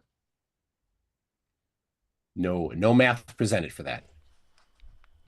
All right, let's carry on. Magellan says, oh, look, NASA misspelled a word. Therefore, the moon landings were fake. Magellan, come in with a little little snark. Side snark. Yeah, we appreciate it. You know, we all had a little chuckle. PhD Tony. Hey, PhD Tony. Glad to see you in the live chat. Ask for $5. Toon. Moon rocks contain impact structures from meteorite strikes. Could you explain to your cretinous opponent, is that cretinous? My goodness. Opponent, why that's impossible on Earth? Oh my. Well, yeah, micrometeors wouldn't work on Earth. You can't have micrometeors on Earth because of the atmosphere. On the moon, there isn't an atmosphere, so you can have micrometeors. So when you analyze the rocks, you have a geologist or somebody that has the understanding of it. Look at the rocks, you can see the micrometeor impacts, which makes it impossible to have been sourced from the Earth. If you say so. All right. Let's move into the next question. Kango44, I have done years and years of mold making. We use vacuum chambers to degas a silicon rubber before pouring it. Removes air bubbles. 10 to 7 M-bar. Gaffer tape works fine in a vacuum.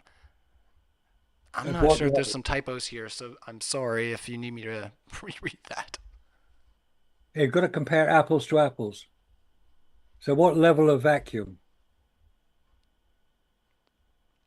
Any thoughts on the other side? Yeah. Anything more than or lower than 1% isn't going to make a big difference. 1% of sea level. All right. Pseudonym says, bruh, MC, is the moon positive or negative pressure? It's positive pressure. It's very small pressure, but it's positive. Any thoughts on the other side, or do you want to carry on, Marcus? There's very little. There is pressure on the moon, yes. Very little. I agree with that. What we disagree on is the amount of pressure. Depends how you measure it. I measure We it. don't. I don't think we disagree on the amount. We disagree on what percentages. All right. What? That one was for MC, so he gets the last word. Anything else to say there, Mike, or do you want to carry on? Nope. That's All right. good. Melissa Schultz says a tape in a vacuum is a weird argument, but what about the variation temperature? Negative 289 Fahrenheit to 224 Fahrenheit. That's I don't know if correct. that's I don't know if that's for me or for him, but yeah, it was during daytime. They were only there for a short time, so it didn't get to be nighttime, so it didn't get that cold. It was only in heat. Can I make a point on that? Yeah, we can bounce it back and forth. If there's no atmosphere, as soon as sunlight or radiation hits the moon, it's already at about 100 degrees, 150 degrees. That can be demonstrated, or has been demonstrated, when the original space shuttle astronauts were sent up. I think they were repairing the Hubble Space Telescope, and their hands got very cold, when the space shuttle orbited into the Earth's shadow. And they said, can we have electric heaters in our gloves? And NASA said, don't be so stupid, you don't need heaters. But we'll send a thermometer up, you can measure the temperature, which they did the next mission, and measure the temperature. Okay, I'm just going to ask you to put a bow on it so we can hand it back to Mike so he can wrap up the question. So if you can, I'm sorry to cut you off, just if you can if you can get to the crux so that hopefully the audience can understand what you're trying to say, and then we'll carry into the next question because we got a lot more to go. Okay. So did you want to, like I say, put a bow on what you were saying and kind of get to the point of the argument? Sorry. Marcus? What, me? Yes. Yeah, okay. Yeah, and the answer was that the temperature rose by over 100 degrees within a few minutes. So you need an atmosphere to keep temperature down when the sun is rising at dawn. It's cold at dawn, it gets hotter during the day. On the moon, it's hot all the time the sun is hitting the surface and anything on the surface, which is why when a spacecraft is moving towards the moon from Earth, allegedly, it will be hot, very hot. And in a vacuum, you can't air condition it. All right, we'll hand it over to Mike to close the question out. Yeah, you can radiate heat. Yes, you can. Once it's equalized. Done. Sorry, Marcus. Well, yeah, we're giving Mike the last word on that one. Okay. So he's done. So we got a couple more questions for both of you. The pseudonym says, MCToon, why do you claim Earth gets smaller and bigger from the vantage point of being on the moon when it's fixed by physics? Is the moon trampolining? I don't claim that. Why do you have to lie about me? Weird. Gotta lie to Flurf. Ooh. All right. I think we can move on from there because pseudonym has a backup statement and says, Marcus, how? You got all this room to write out longer format. I don't know why they shorten it up and do all the typos. How claim people have moon rocks if not there? Do I need to extend my forehead this long, pseudonym, to read your question? How claim people have moon rocks if not there? What is wrong with this? Marcus, some people don't even speak English or American in America. I've heard. Right? Sorry. It's very sad. I'm sorry to make fun. It's very sad. I'm sorry. It's just the way it reads. I'm sorry. I don't mean to make fun. Yeah.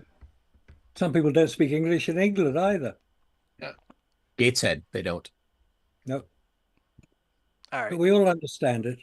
I don't know. I thought I saw some pretty well worded questions from pseudonyms. So maybe I was just I don't know. I thought, yeah, maybe I'm in trouble now. They're going to be coming at me in live chat being like, Ryan, you a-hole. All right. Pseudonym says, did MCToon say footprints are bigger than craters?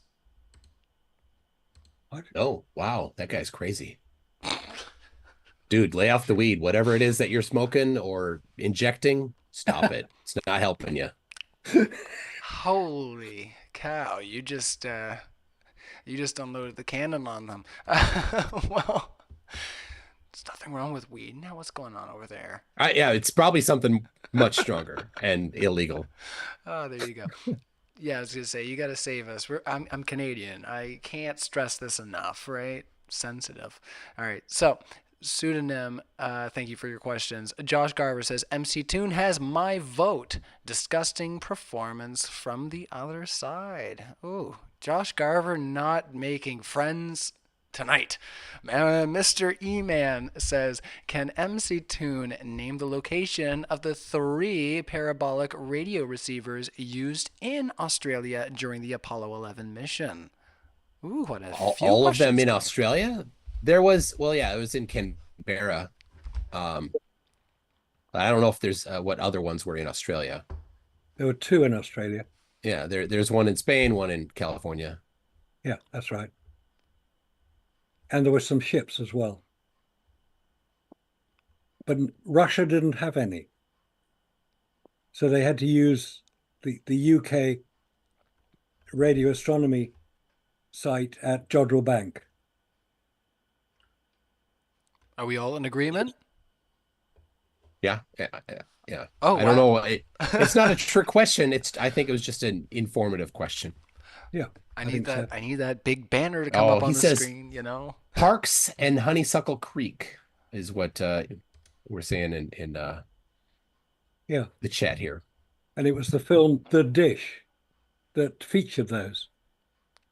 Pseudonym is asking another question. He says, MCToon, the cameraman doesn't need a spacesuit. What? I don't know what the hell he's talking about. What's he on about?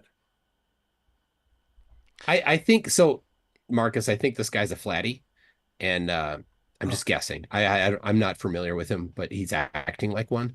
And flat earthers often get they don't go like, Apollo denial 101. They go like -1 billion with the most ridiculous things because they're super gullible. So they see a meme and they think it's absolute truth. So that's probably what he's seeing. Okay. All right. Hello there. All right. Thank you, Pseudonym, for your question. And thank you to both of our speakers for answering all these questions. We are at the last super chat. So this is our last call out. If you have a question, you better get it in now. Otherwise, we're going to move into closing statements shortly after we answer this question. So once again, thank you, Marcus and Mike, for having a longer conversation than what we initially planned, and also working through some of those tech issues too. That was well appreciated, and making it out here to the debate stage. So Squid Super Hulk says temperature equals average kinetic energy of matter. Questions about temp need to be contextualized based on particle density and transferability between mediums. Temperature on Earth, in space, and moon aren't the same. I think I'd agree. That's a good point. That's a good point. The lander, not the rover, is large but of metal, and only part of it is in the sun. Another part is not, and so it can radiate heat out everywhere. So without having a bit more analysis or direct measurements, you don't know what temperature it was. All right. Any thoughts over there, Marcus? Yeah. No, it's a good point to ask about temperature, and I would agree that the temperature on the moon is measured differently because there is no atmosphere on the moon, which is what regulates our temperature here on Earth. The average temperature throughout the whole planet, measured through about 60,000 stations, is just over 15 degrees centigrade. Obviously, there are hotter and colder areas, and we can survive in all of them if we got the right thing. But on the moon, the temperature is very extreme. In sunlight, it's about 150 centigrade. In darkness, on the far side of the moon, it's not the dark side of the moon. That's the Pink Floyd record. It's the far side of the moon. Or the shadow side? Shadow side. Well, because Which the moves. Earth, yeah, it rotates. The moon rotates, and it gets as much sun on all parts as it rotates. And it rotates in 29.5 days, Earth days. It rotates very slowly. We only see one face. One face of the moon faces towards Earth at all times because its orbit around Earth is exactly the same as its rotation on its own axis. All right. So it faces towards Earth at all times. Very convenient. And when we're bright enough to work out how that happened, other than tidal lock, maybe we'll see that it not only does that, but it eclipses the sun precisely. All right. I don't want to cut you off there. Just that Okay. we do have one last question, or not, it's not really a question. They just said magic daytime tape. But I do want to get you guys in your closers because I know, I don't want to keep you here all evening, guys. So I do appreciate Mike and Marcus for being here. And you in the live chat, whether you agree with either of our speakers tonight, you should appreciate them being here and putting their ideas on the table. It takes a lot more to be here than to be there. So don't be whining too much in the old live chat. Now, you'll appreciate this, Marcus. I always do this UK style. Over to you, Mike. You have 1 minute on the floor. I always give it to the opening speaker to close us out. So, Mike, you have 1 minute to give us your closing thoughts. Awesome. Well, thank you, Ryan. Thank you to James, and thank you to Marcus. I was aggressive, so that's how I am sometimes. And I called you out because I think that you did a few things that needed to be called out. But I appreciate you being here, and I appreciate that it's a very inconvenient time for you. So I think I showed that that people were on the moon, and they did a live broadcast from it. Thank you. Awesome. And Mike, if you don't mind entertaining, I got two chats that popped in right quick. If we do them right quick, and then we'll just move over to the closing for Marcus. It says, both for fun from Pseudonym. MCToon showed a hammer and feather drop and land at the same time. Does this show gravity is the same or not? If the astronaut jumped and dropped the hammer, which falls first versus the feather? Question for both. So I'll give you the floor first, Mike. Thoughts on this one? Well, it's a little bit difficult parsing the jumping portion of it, but yeah, it does show because you can time it. It shows that the amount of time it took to fall matches a certain amount of downward acceleration, a certain amount of gravity, the amount of a downward acceleration that we don't experience here on Earth. So unless somehow it was faked, and there's evidence for it, then yeah, it was done on the moon. All right. Any thoughts on the other side? Yeah, just to say that the evidence that would be produced may not be the evidence that you would want. So it doesn't necessarily prove one thing or the other. I said about the hammer and feather drop that any halfway decent special effects director could achieve exactly that on the moon or on Earth. It's not rocket science, the corner phrase. All right. And we got one more coming in from Squid Super Hunk. He's a Squid Super Hunk guy. Earth temp is average kinetic energy of the air. What are you claiming to measure the kinetic energy of on the moon? What is the density of that? I think that's for Marcus, right? They presume what? Okay. Earth's temp. They presumably had a thermometer to measure it.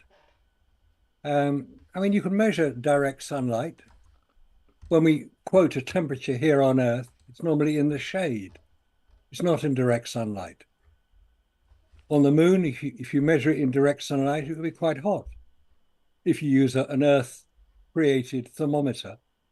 Similarly, it would be very cold if it was in the shadow. And obviously, that would affect equipment taken from Earth to the moon. All right. Well, thank you, Marcus, for finishing up that question. And I'm going to give you a minute on the floor to give your closing thoughts and let everybody know where they can find you and maybe some other things you might want to discuss in the future. So go ahead there, Marcus. Okay. Thank you very much to James, to Ryan, and to Michael. I appreciate the effort, the time, and the energy you've put into this. And I'm sorry I was a bit late joining you, owing to my inability to operate the correct software. But we got there in the end. Oh, so yes. Thank you for coming. Hopefully it will all work out okay. I've enjoyed our discussion. I thank you, Michael. If I was a bit aggressive occasionally, I apologize. I am British after all. That's one of my failings. Some of the problems that we've discussed, I think, need to be further discussed. I don't think we've reached an end result. We've reached conclusions in certain areas. And after the amount of research I have done, I still maintain what I said right at the beginning, that Apollo was a brilliantly executed propaganda exercise to demonstrate to the world the superiority of American technology. In that, it was extremely successful. 10 seconds. Whether it was correct or not is another matter. But thank you for your attention. Thank you for listening. All right. Well, thank you both for being here. We're going to, hopefully by the time this is all completely uploaded, and of course in our podcast form, we'll have all of our speakers linked in the description if they're not already. So check them out if you appreciate what you heard this evening and would like to hear more. We're going to be back with a more modern day debate. So keep an eye out for those notifications. A big round of virtual applause to both of you. And I'm going to let our speakers go. Thanks for staying overtime, guys. We'll see you next time. All right. Thank you. Thank you.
Tyranny's mixed with self-oppression. What am I to do but tear away when I'm boiling at the top? Try to find a way to fight the fires, mount a rap from the minds of liars. Call the shots as you bow your heads, and the marching never stops. The stars could be free, but this insanity bends you right by the knee.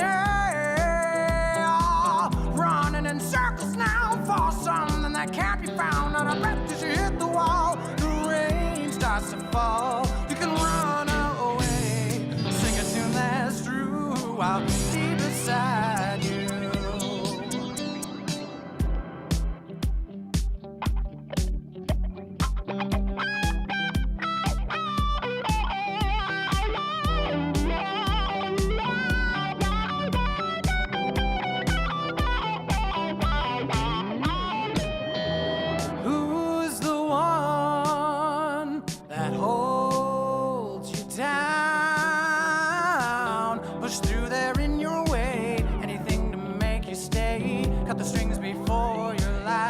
To decay from tears of blood, regrets of laughter. Turn around as your heart beat faster. You hollow shape as the faith begins to drop. Shelter can find your thoughts of suicide. It's hanging down by the fray. Running in circles now for something that can't be found, and there's no time for today. Prayed away, the world would be untrue. I will rise against you.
insanity bends you right by the nail.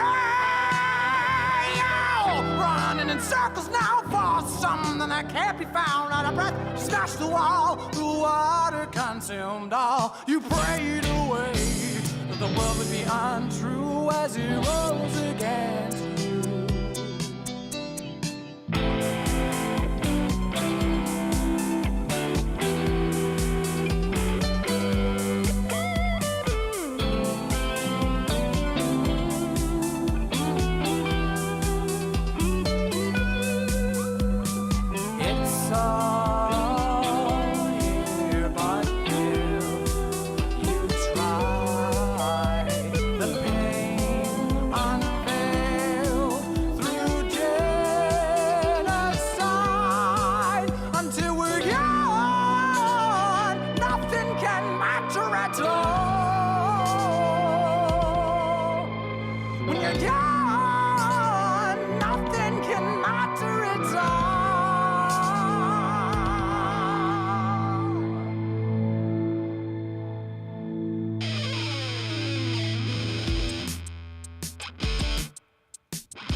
Did you think it would always be for free?